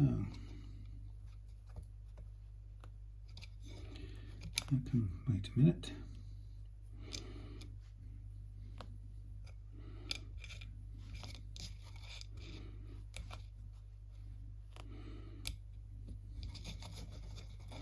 Spin that round. Okay. Let's get that glue ready again. Sorry about this. We still record. That's nice. We're still being privileged to be recording. Some glue on there. Some glue on there. Out of the way. First of all, you go on there like so. And then you go on there like so. And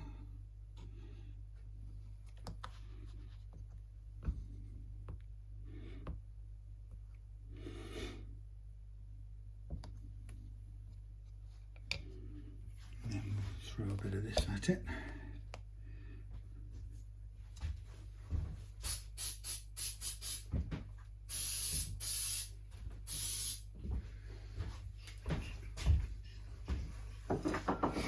Right, so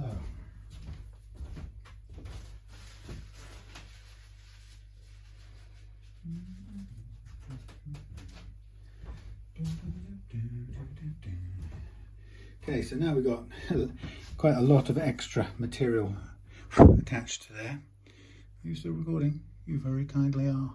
So now I'm going to get to remove this in whatever useful way I can. I'll do it on the grinder. And it'll be interesting to see how quickly it takes it off. I'm going to use vacuum dust remover as well, so that'll make a noise if you'll forgive me.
eventually get that. You're still working, you haven't shut off, how strange.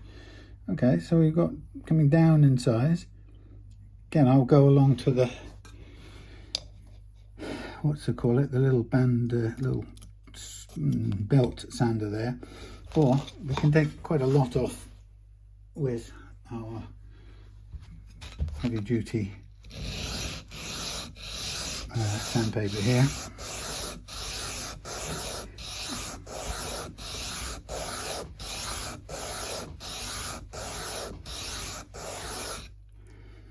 So we'll get down eventually to where we want to be.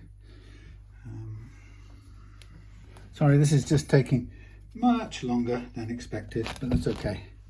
So that's always the way when you get a rogue nut that you have to kind of overwork.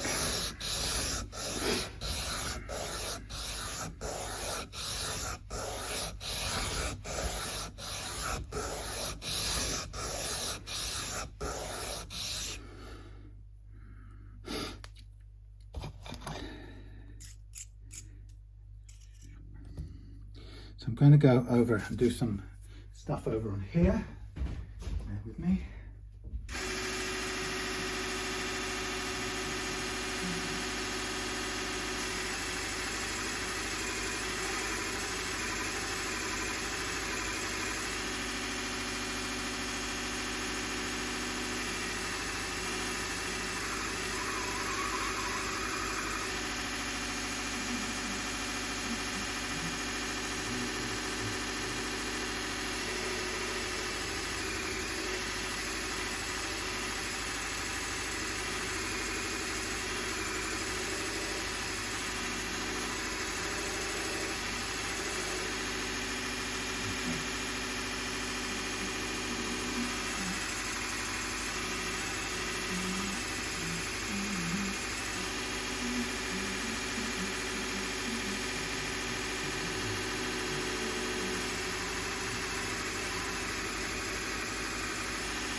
About this side.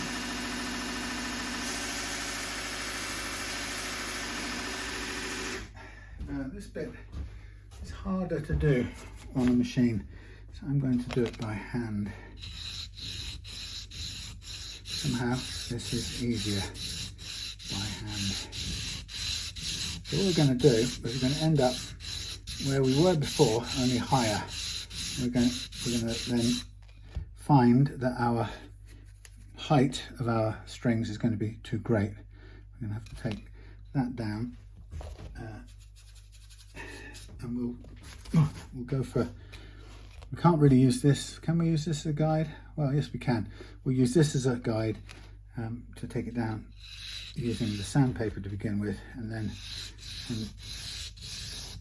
when we're pretty close, then we set the nut in and use the nut slot files to do the last bit. I'm just aiming to get as close as I can to flush here.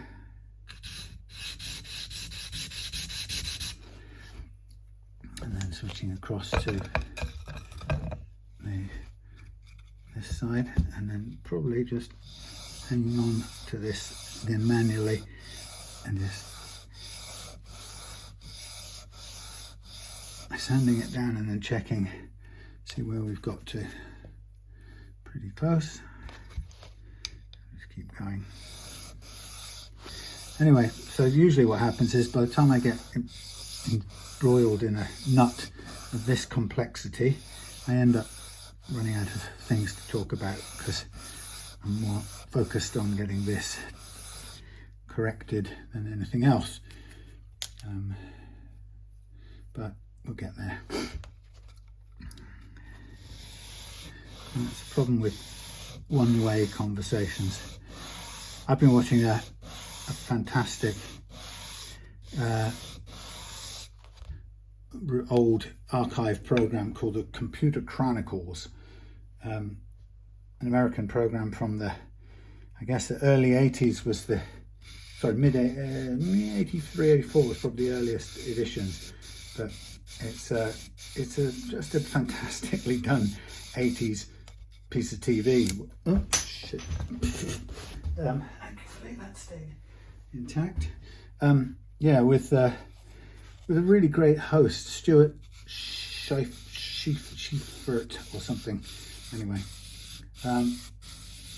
but it's like a really serious program focused on exploring the new era of computers and all they mean and everything it implies and every new development. And so someone like me, someone of my age, I can watch this thing to pretty much relive, go and see some of that technology as it was emerging back then, but also marveling at how intellectually seriously they took this. It was all so much discussion about, I suppose, social implications as well as just the hardware and what you could do with these amazing new tools. So there was loads of sort of optimism, but also a bit of good old-fashioned caution, which surprised me. They were kind of thinking about the social implications of the stuff as it was brewing. Stay there, don't fall off. So this one's the hardest bit to get down flush, I think. Yeah, so the program appears to have run from sort of about 83 through to 2001 or 2, something like that. And of course, what's really interesting is that the host starts off with what's obviously a comb over, bless him.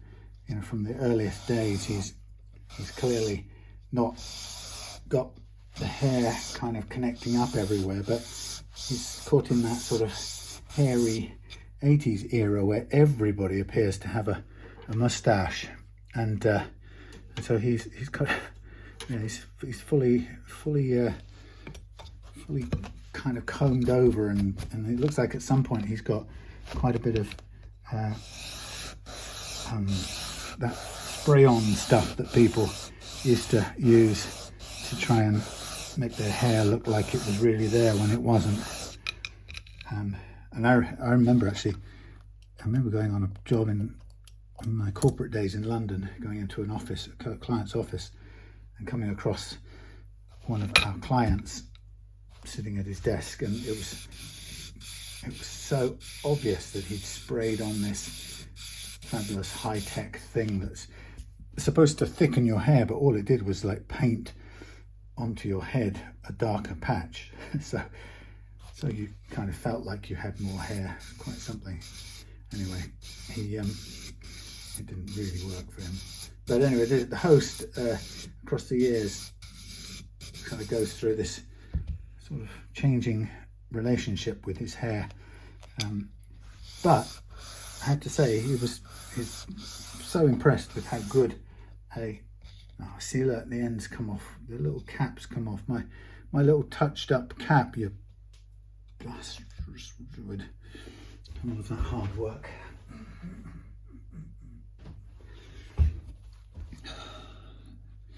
Ye gods. Yes, anyway, so it was a masterclass of TV presenting in that serious corporate 80s America sort of way of doing things, and it sort of changes across the years as well, to go from young in the 80s to kind of getting on a bit in the 2000s.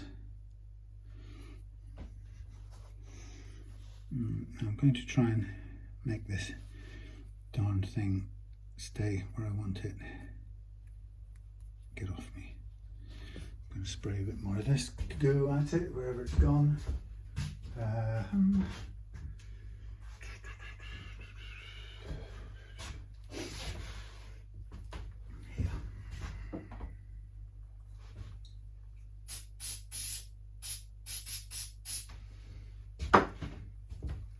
Yeah, so great program, and to go back and see them getting all excited about the first Macs and so on, just incredible, amazing really.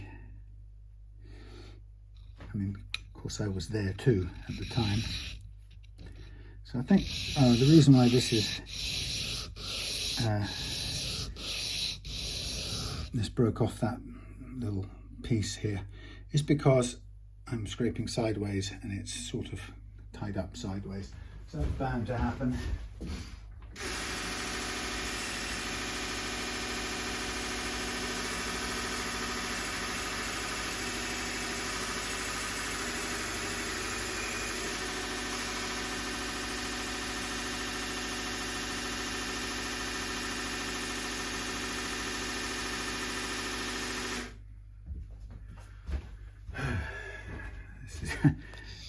You might be right for thinking this is taking a lot of time to get right.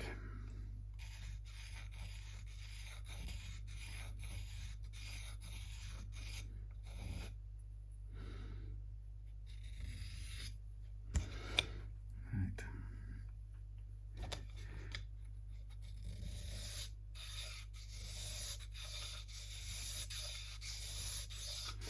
Yeah, so all the way through watching this show cover all the important topics, you know, from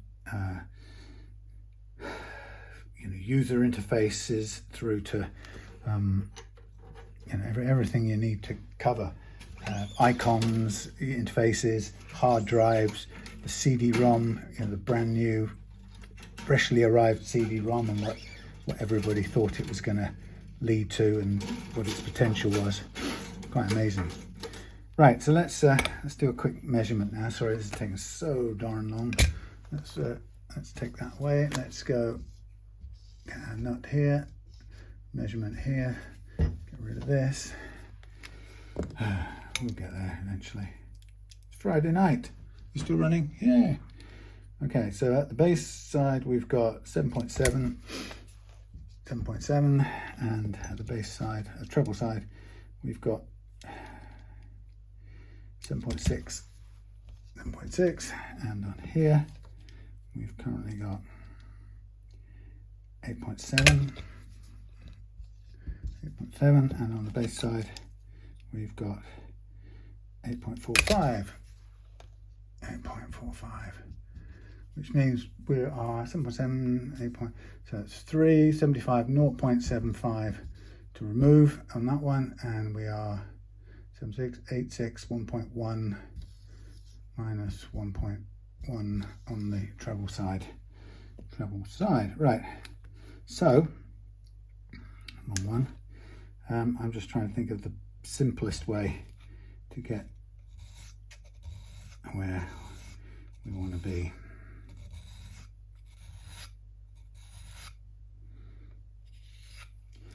I'm going to take this down some more.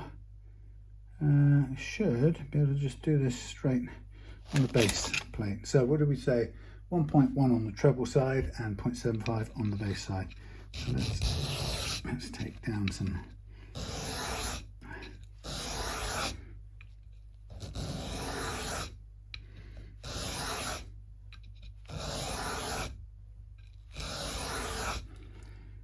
See how we're doing.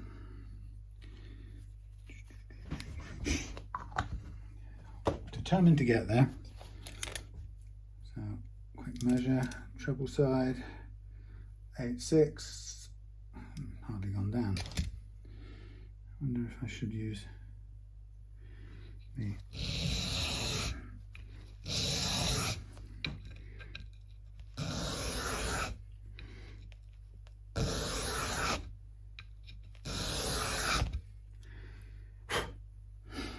let's see where we are. Treble side 8.2, we're aiming for 7.6, so 0.4 above, 8.3, 7/7. Okay, so basically by the time we've cut this down in size, the piece on the bottom is going to be remarkably thin as well. That's kind of how it goes. The building up the little extra bit is a very fine process.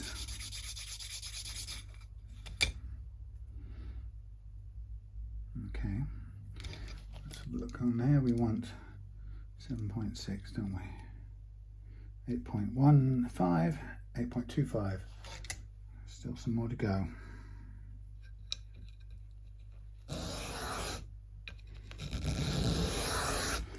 Sorry about this time drag. Anyway, so yeah, the Computer Chronicles, all the best in the latest in the mid and late 80s, early 90s developments, as if you were really there at the time. Amazing. But to see the PCs, you know, with I mean, the most incredibly terrible power. What were they showing? They were showing some things like, I don't know, Macs with, well, you know, when they're showing the first Mac, is it the SE or I don't know, the Mac? Yeah, Mac SE I think was one of the earliest ones, and talking about 512K memory or something like that, you know, almost nothing in it. Incredible. And the floppy disk, 7.8. We're 0.2 above on the treble side, and we're 0.3 above on the bass side. Yeah, just amazing to see machines and how quickly they became obsolete, really. And actually, seeing them in this show made me realise how long our university held on to them, you know, while we wrote our essays and whatnot on them, as they were pretty obsolete. By the time people like me came to sit down to write their fabulous critical theses. Right, let's just do another measurement here. 7.75, we're almost there, and 8.1, still a little bit high on the bass side. So let's take it down some more.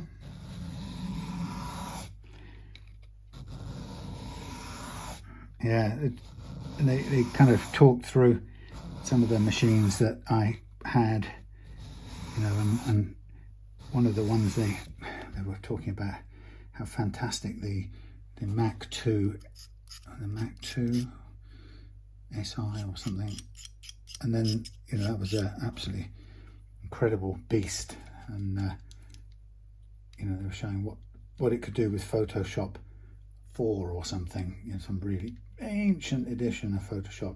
Again, you know, the graphics I could remember just seeing them loading up, but how slow they were. I mean, how incredibly slow by today's standards.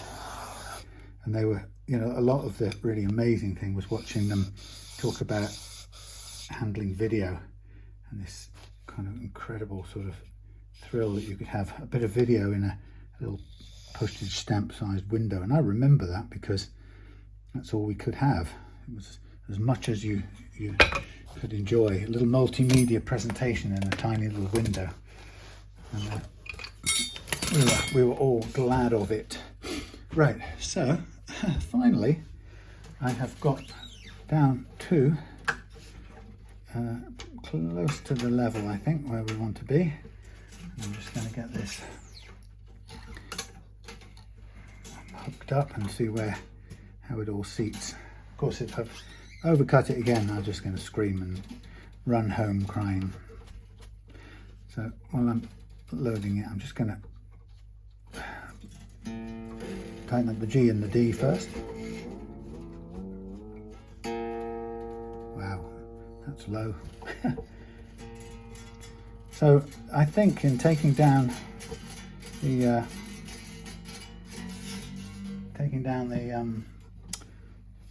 glue and the remnants off that shelf there, I lowered that whole thing down more than I expected. That's the way it is.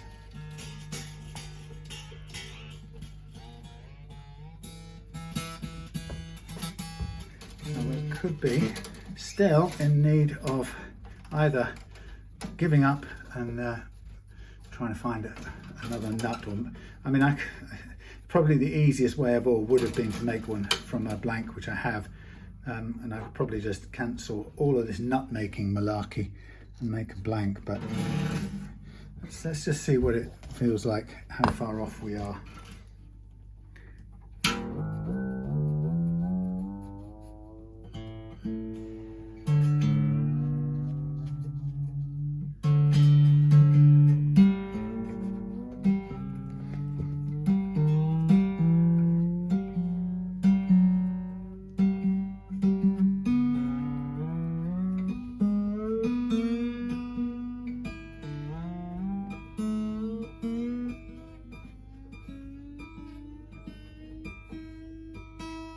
Don't break it.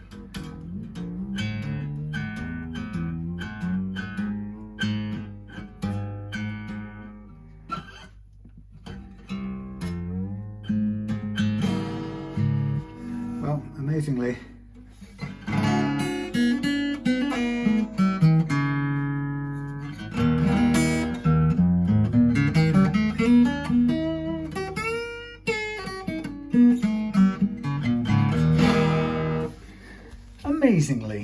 that actually works. After all of that, I'm just going to stretch these a little bit, and then I'll just look at the action at the end.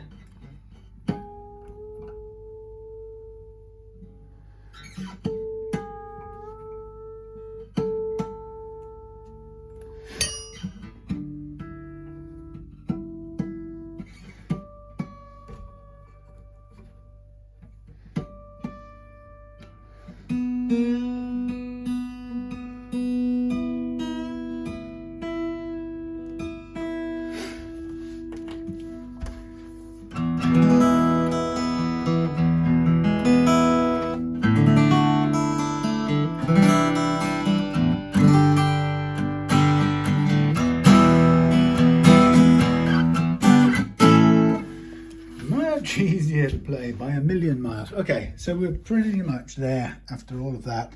A little bit of tidying up to do, but we are there. We are much lower there, as you can probably see, yeah, by comparison. Yeah, much lower. Not bad at all. And then down here, we've still got enough break angle, even on the E string. That's more than many acoustic guitars get on the high E. So I'm happy with that. So, though I don't know what happened with this blasted video, I don't know. So what I'm going to do is I'm going to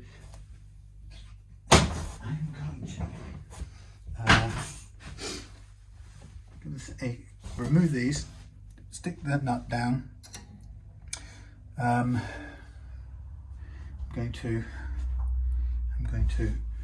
give it a dust over, give it a clean up, oil the neck, and put the new strings on, because I've still got a quick little bit of something to do on the Jackson, which we'll do. I guess we'll do it on the same video.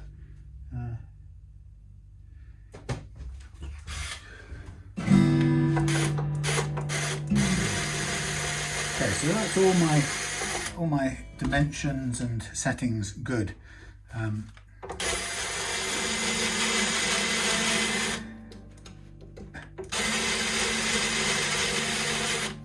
Oh, tell you what, silly me, while I'm at it,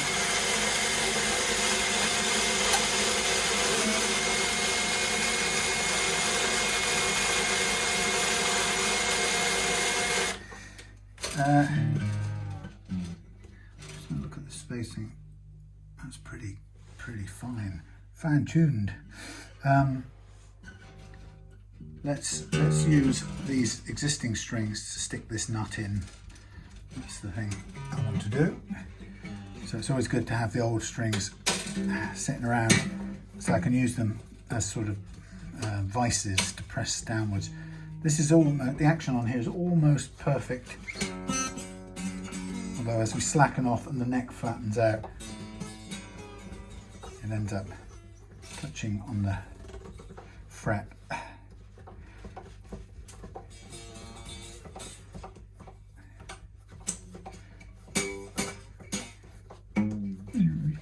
So what I think I might just do with a tiny bit of copper foil, which I sometimes use for this purpose, I'm going to just make 2 or 3 very thin, stay there, very thin layers, and I'm going to just put a tiny bit of copper on the base of this just to lift up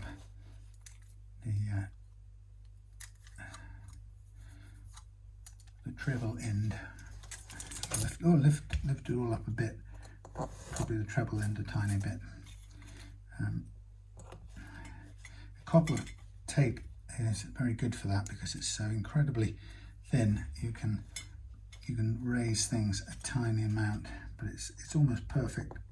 So I'll take that off, and then we'll stick this bit on like so.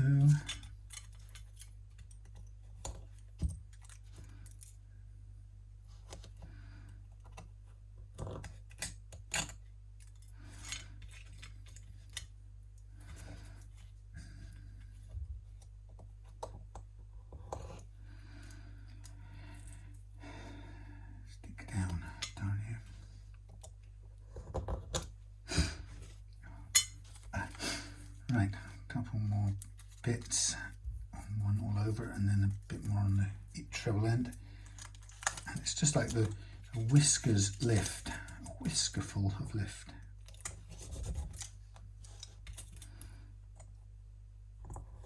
We can do it like so. You get a little gradient as well, which is pretty good.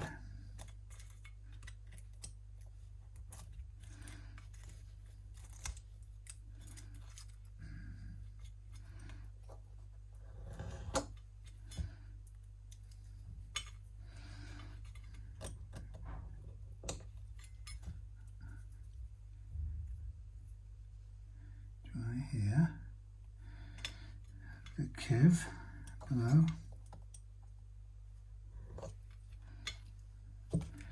Right, one little bit on the treble side.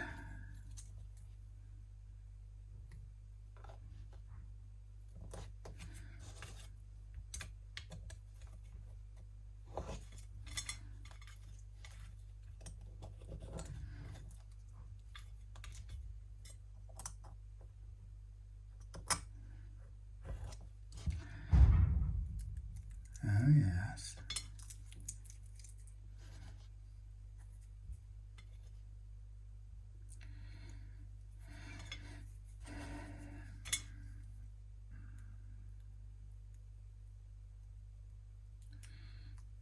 Just bear with me 2 seconds and we'll be done. Treble side, treble side.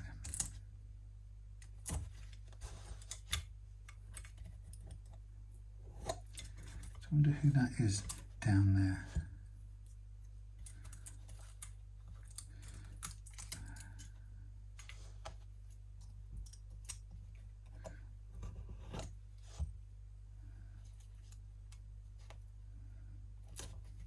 Okay, that's all my little tiny minuscule bits of copper lift attached. Sometimes you do use that for the fine, very, very fine tuning because it's so fine. And I know that if I can gauge that it plays but I'm just a fraction more than I want to be, then I will make the difference up with that stuff. Right. Oh, we're nearly there. Now we'll get a thing, we'll get a bit of this, we'll get a bit of this. that. A bit on the front edge, a bit on the gap there, and then we will bring this down onto there like so. And then we will place that one like so, this one like so, and we will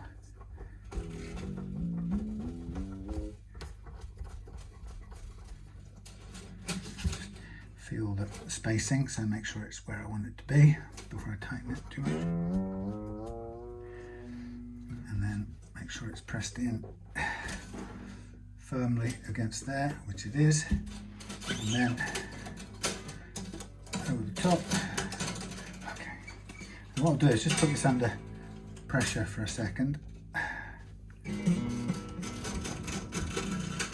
then leave it kind of gluing down.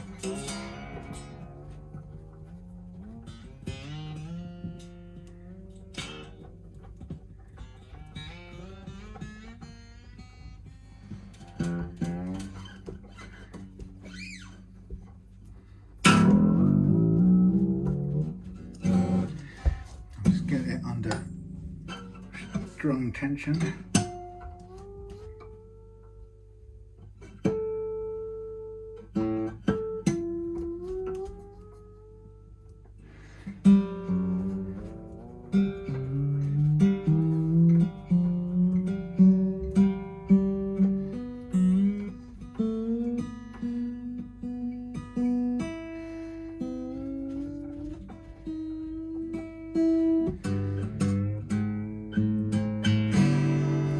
Perfect. That's where I want it. That's where it'll stay. All of that detail, but that's what it takes. If you're lucky and you get a nut that has been made for the guitar in question, then good for you. But it's very rare, unfortunately. There's so many models of acoustic guitars and others that it's just unlikely that you'll get something that's a drop in. So I seem to spend a lot of time, and the question is it worth it? And the answer is, from my point of view, yes it is, even though it takes a ton of extra time and I don't charge extra for that time.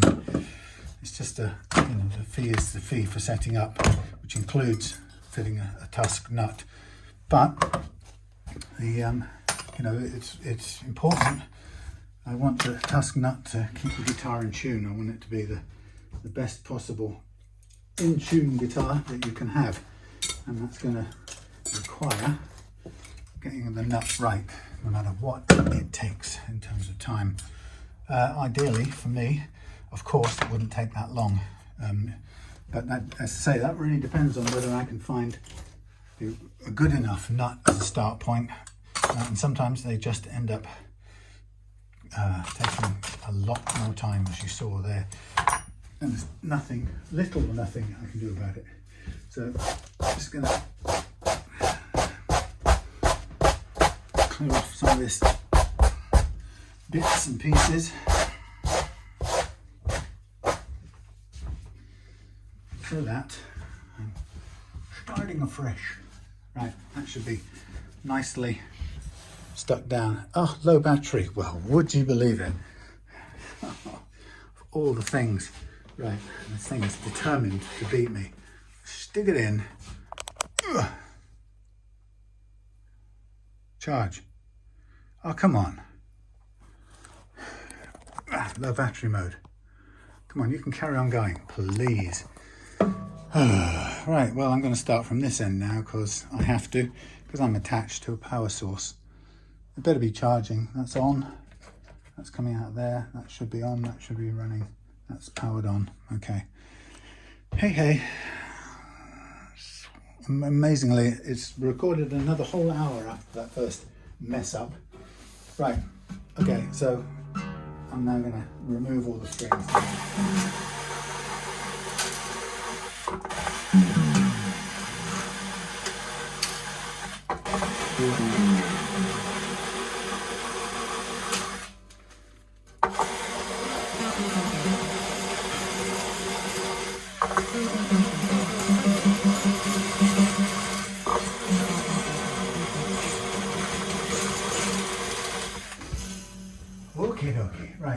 So there's the fun part now. So we're going to chop these.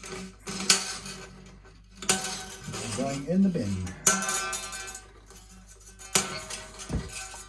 The funny thing is, I started to, just now then, I was just hearing myself talking like that guy who presented the Computer Chronicles. Stuart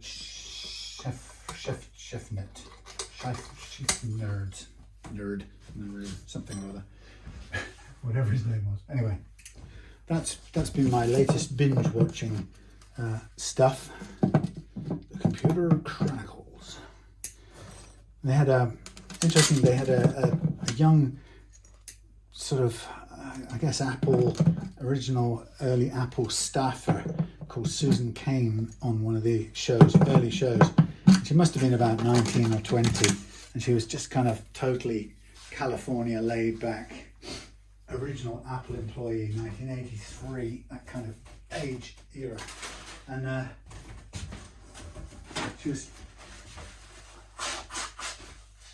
they had her in on a segment explaining how she developed the original the original icons, graphic icons and stuff. And so that was fantastically interesting for those of us who used Apple icons or Apple stuff all our lives. But the fun part was then somehow on a Google YouTube algorithm returned me a lecture that she was doing maybe 5 or 6 years ago, maybe a little bit more, something like that anyway.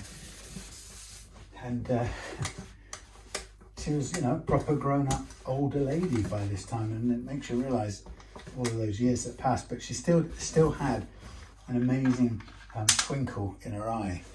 And she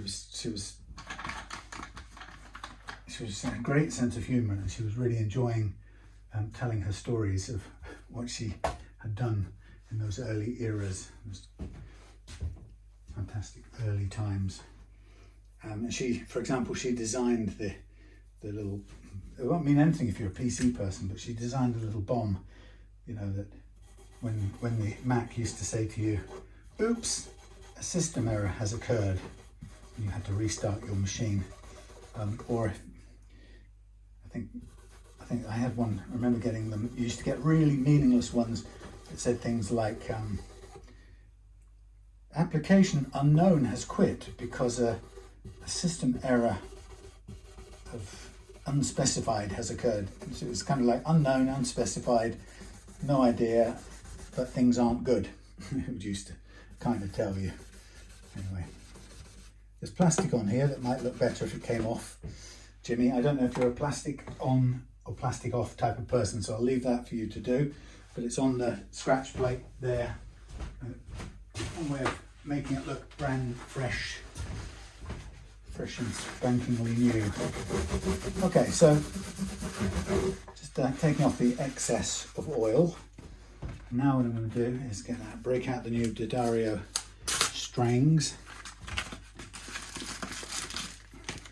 and we're going to load these up. So the key thing about guitar playing and staying in tune, if you remember me starting to say, or saying, it was two things. Think of it as 50% each. First thing is the nut slots being at the right height for the guitar. So it's means the string gives you the correct first fret action. And the first fret action has to be, I found, around about 0.3 or 0.4 of a millimeter, no more. If it goes any higher than that, which many guitars have when they come out of the factory, what will happen is that notes fretted down by the nut will play sharp, and that will sound terrible because you'll be maybe playing an open chord where three of the notes are fretted and 3 aren't, and of course the end result will be you get the 3 that are fretted will be in tune with each other because they're all going sharp about the same amount, but the 3 that are not being fretted, the open notes will be in tune with each other, but out of tune with the fretted ones. So it's a very difficult thing to get right. So you need to get that first fret action down to the correct amount. So my target is 0.3 of a millimetre. Just put this one on. It's difficult now. I've got the thing plugged into the battery over there. I can't really show you up close how I string the darn thing. I might be able to get you a bit closer if I can drag the charging wire everywhere. And I'm going to really have to use a clever zoom in thing. Okay, so what I'm going to show. Okay, so the first thing is, oh come on man, first thing about getting your guitar to play and stay in tune is to get the nut slots to the right depth, which we've done. Also important is to make sure the material's the right stuff, and I always use Tusk because it is much better at not gripping the strings, so there's far less friction, which I think is a pretty dependable material, and it doesn't change over time once you've fitted it. So getting the nut of the right material, which is Tusk, getting the slots or getting the nut fitted so it leaves the strings at the correct first fret action is critical, and that's the first half of the tuning stability equation. The second half is stretching out the strings, which I'll do in a minute. But before we go there, this is how I fit them. When you put new strings on, pull them all the way through, and I grab the string at the first fret and I pull it back a fret, and then I hold it down, and with my winder on her, I come round, and as it comes round, I hold the held bit up so it goes over the loose string the first time, and then as the loose string comes round, I keep the held string under tension with my finger, and then I direct it underneath the loose string as I come round, and then I manage to get my finger out of the way. And then we have 2 wraps on there, and the loose string comes out between the 2 wraps. So having done the 2 middle ones first, just to make sure that the nut stays on, you shouldn't have that problem because it will be glued on. And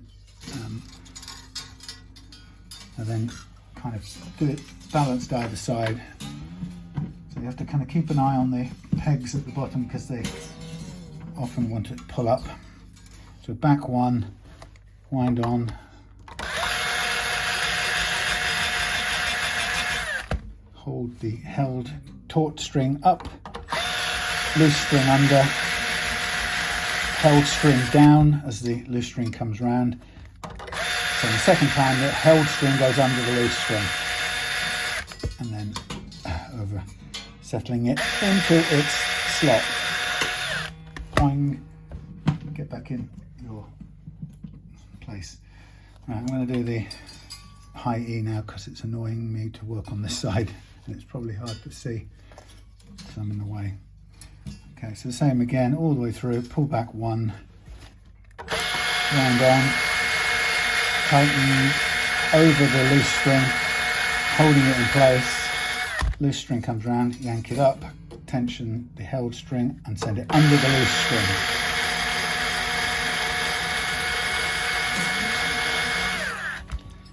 Okay, and now I'm on to the A and the E finally. Same applies, if I can get this to go through. So the important bit, once we've got the nut right, the next most important bit for tuning stability is to stretch out the strings. And this is really boring to me, but if you don't do it, your guitar won't stay in tune very easily. I learned this late in life, but in truth I learned it around about the time when it became really, when having a guitar that stayed in tune became important to me. So it was at the right point in time. When I was a kid, everything about the guitar I all the things that were important to me were all in kind of reverse order, really. I liked, like everyone, I liked the brand name first. I liked the look of it. I liked the pickups, the sound it made. And way down the list was it easy to play? It was second to last on the list. And then finally on the list was, did it stay in tune? And of course they never did. And so you just struggled through with a guitar that didn't stay in tune. But by the time I got old and crusty like I am now, I realized that my priorities changed, and nowadays what I want more than anything else is a guitar that will play and stay in tune. So as soon as I pick it up off the peg, I can tune it. It'll go into tune cooperatively. It'll feel easy the way it goes into tune, and then it'll stay in tune for quite a long time. So that's kind of become my new priority. Hence, I focus on the getting the nut right to the nth degree and making sure that the strings are fully stretched out. So as you can see, first thing I'm doing is getting them on, and then I'm going to hold down the peg and just sort of gently pull up to make sure the ball is in its correct position and doesn't come banging up of its own volition.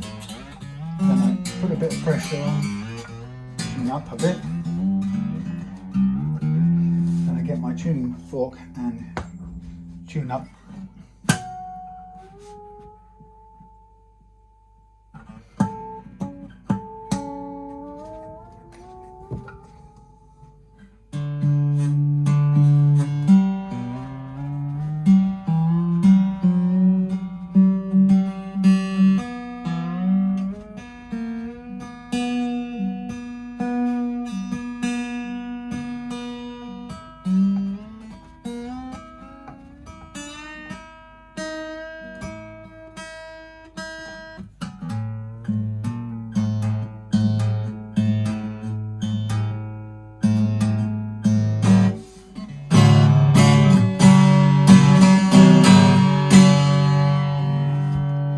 Sounds great, everything's good, but here's where the stretching starts.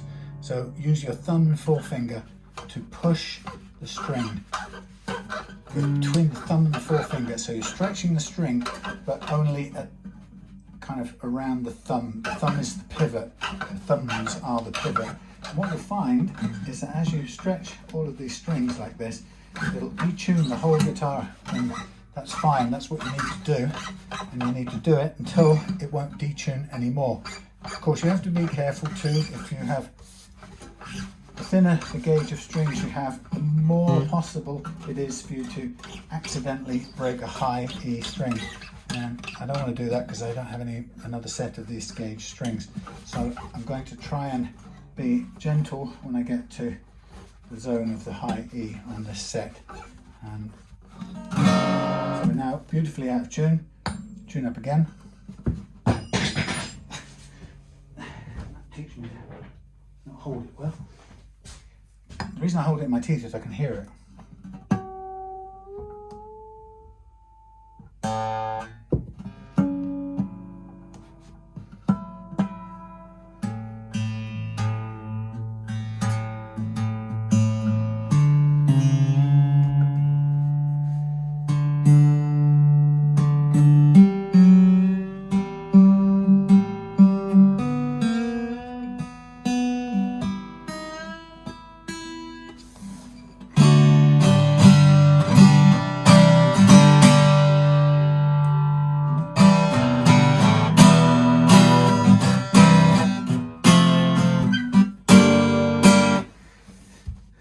Do this one more time.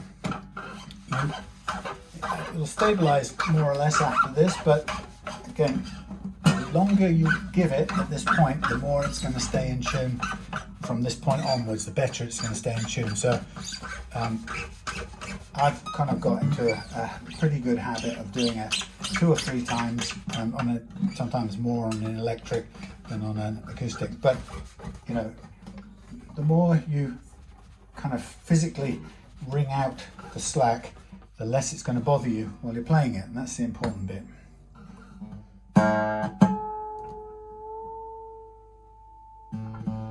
close now.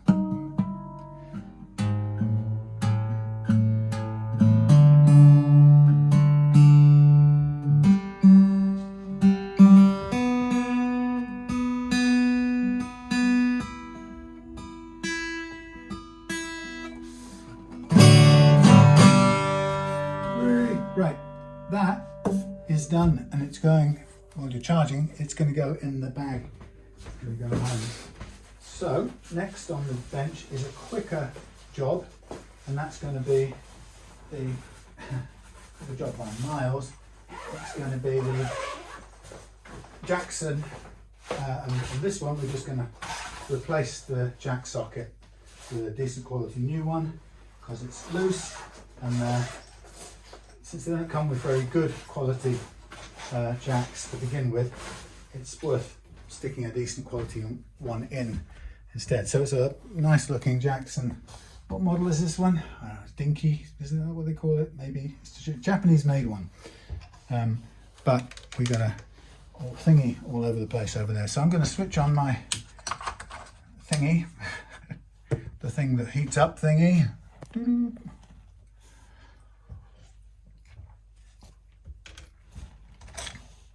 And we're going to take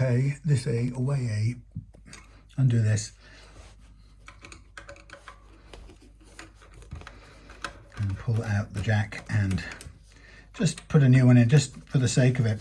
If it's been moving around for a fair period of time, then there's no harm in replacing it, because it's possible that it's got it's moved and it's possibly broken the, what do you call it, those things, connections. Anyway, we're going to resolder a new one, or solder a new one, which gives us a good run at it. Now I'm just wondering whether I'll just gently place this upside down and support it there like that, so I've got a better grip on it over here.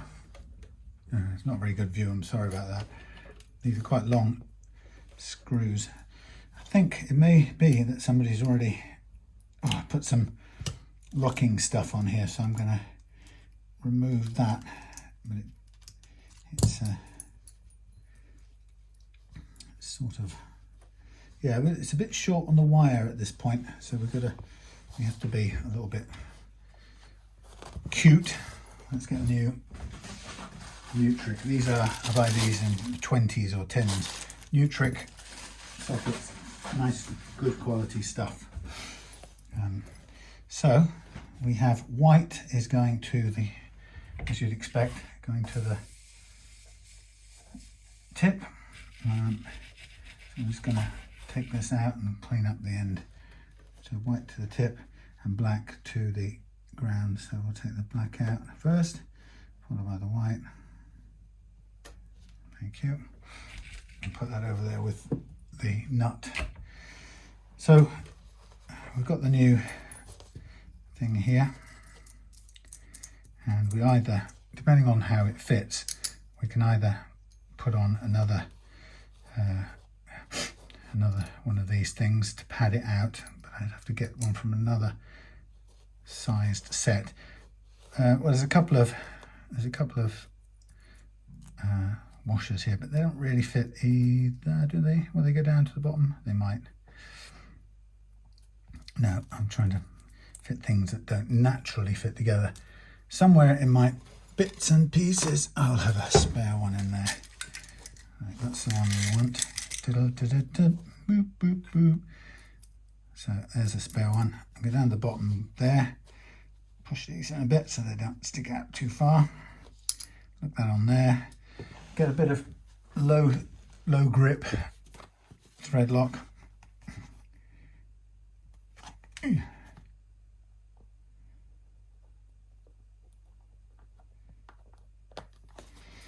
Low grip thread lock down there like so. Actually doesn't kind of go over there very well, but it should just about do.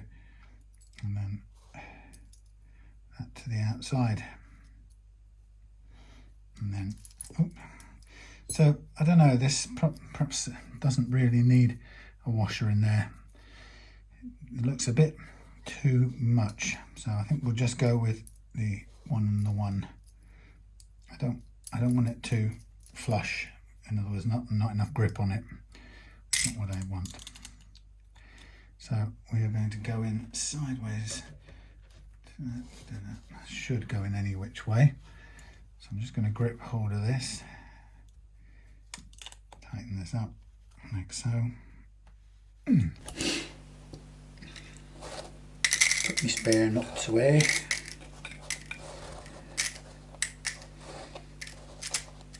Years of collecting bits.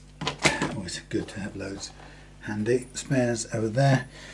Okay, so the difficult bit is getting shortening, cleaning this up and shortening it at the same time. We don't really want to shorten it, but we want a little bit more wire available to push through. So I'm going to very carefully get me a bit of extra wire, cut through the plastic.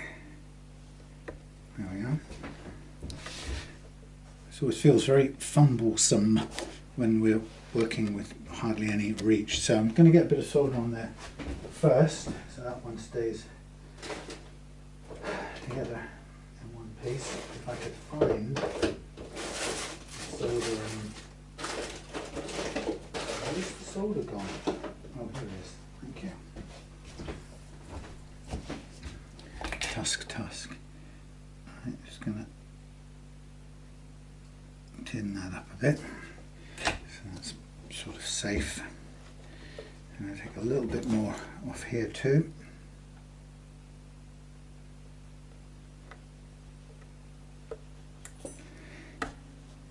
And because it's been soldered already, it tends to have a restricting bit of solder at the end, so you have to, if you want to get the plastic off, you have to kind of cut it a bit more as well, like so. And then you can twist and solder. Right. Well, that's pretty good. We're nearly there. Right. So now's the fiddly bit. So I will try and get my gripping hands, Action Man realistic gripping hands, to work here. So, funny part about these is even if you get this all nicely soldered up, sometimes guitars can be very susceptible to the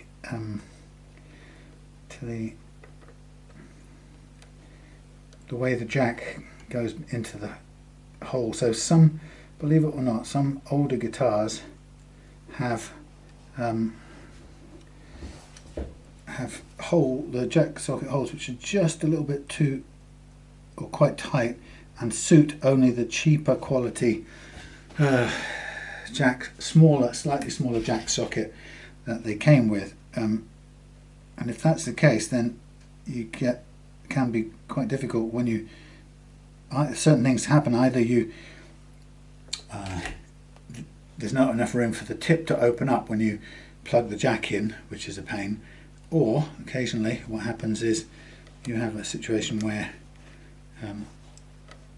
everything goes in but something touches the side of the tunnel. And I've had it in the past that even gloss finished or either poly finished, even the finish in the tunnel can cause a short circuit, even though you wouldn't think it would be in any way, should be in any way conductive.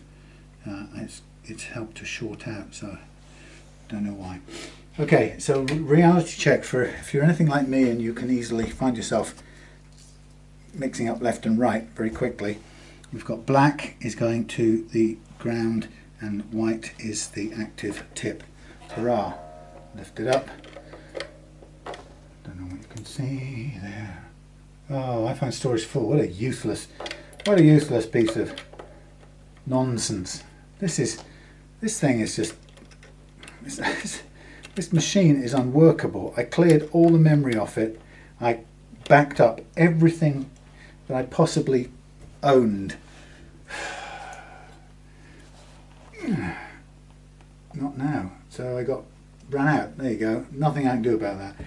Yep, I backed up everything. I did all the things necessary, I thought, to clear up space on my gosh forsaken phone, and it's let me down again. It's decided, it thinks I haven't got enough, and I don't know whether I'm supposed to plug it in and force it to sync with the phone.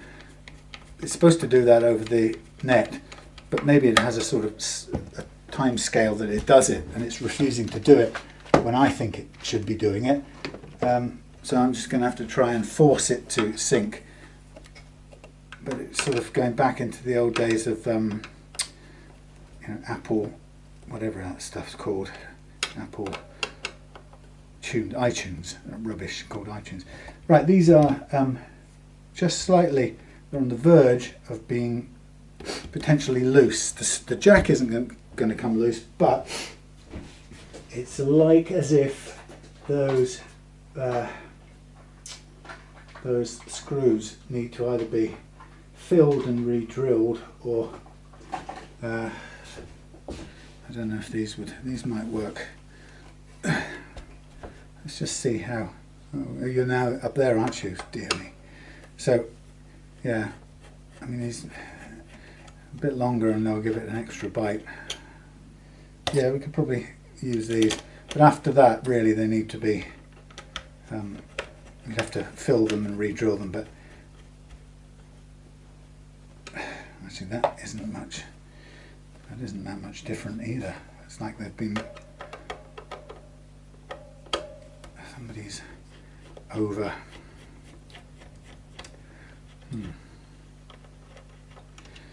Let's have a try. They're about the same size, so it's just a little bit longer, so it should give it that extra grip. Anyway, if it comes loose in future, what you just need to do is get some toothpicks and some glue and dip the toothpicks in there, and while it's still wet, you can screw back in with your screws. So I'm just going to make sure that the jack is working. Like so.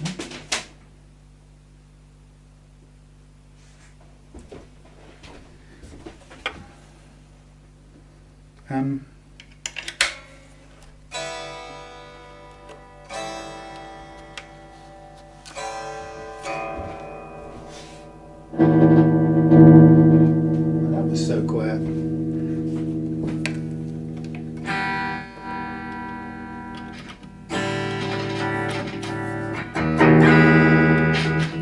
Wow. Super crackly.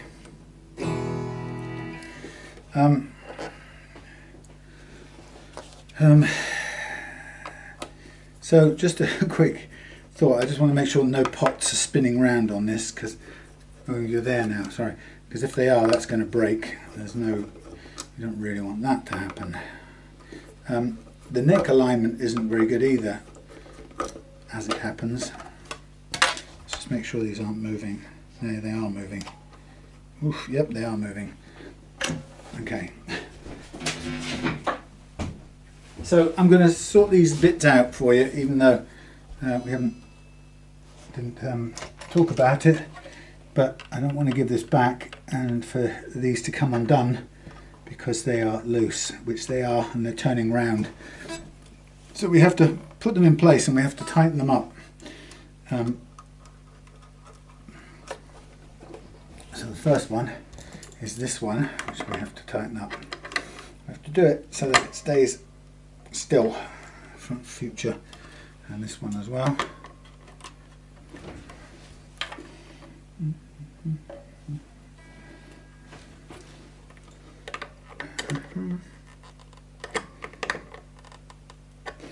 And while we're there, since it's crackling like crazy, we really should get some contact cleaner in there. Not that one, it can stay down there for the time being. Contact cleaner.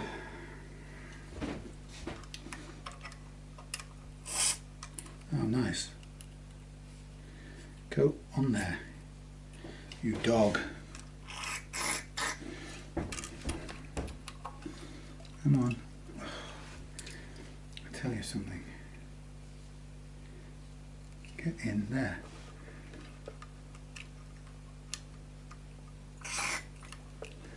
And a bit in there. So when you get something like your pots crackling, contact cleaner will help, but you need to, once you put the contact cleaner in, you need to refit your pots or whatever you have to do, and then you need to sort of waggle them a lot quickly, and do that with the switch, because that helps to clean up the contacts.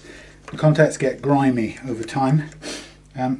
Your neck is a bit misaligned, so let's take care of that while we're at it as well. Let's just hold those. They won't go anywhere anyway. Why am I worried about that? Okay, so we want to pull towards us. Yeah. So you need to waggle the things a lot, and doing that makes the two contacts will then clean up the surface of the contacts against each other.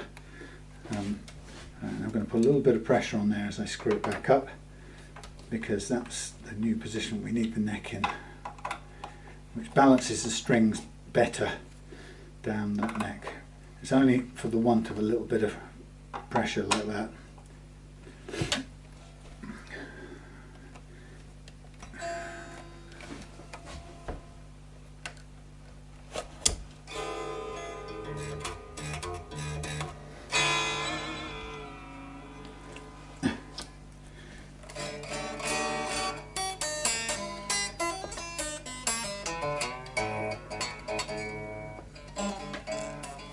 Anyway, so yeah, that's what you need to do. I'll put this back on. Put this back on. Put this back on. Right, and that's all I'm going to do for it, to it.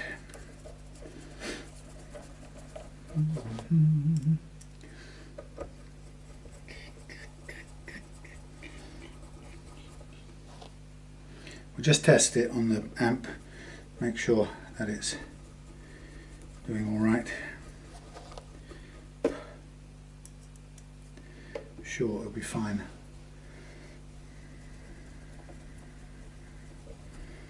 Okay.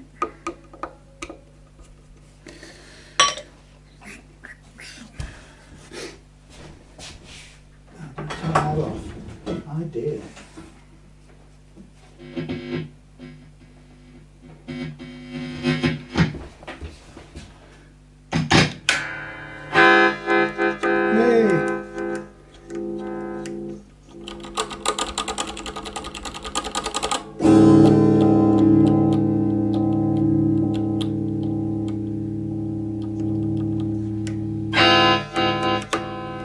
Sorted. There we go. Done. Okie dokie. Right, back in its bag. Thank you for watching. Sorry about the usual battery memory thing going on. Not very clever, is it? Anyway, I shall see you again soon.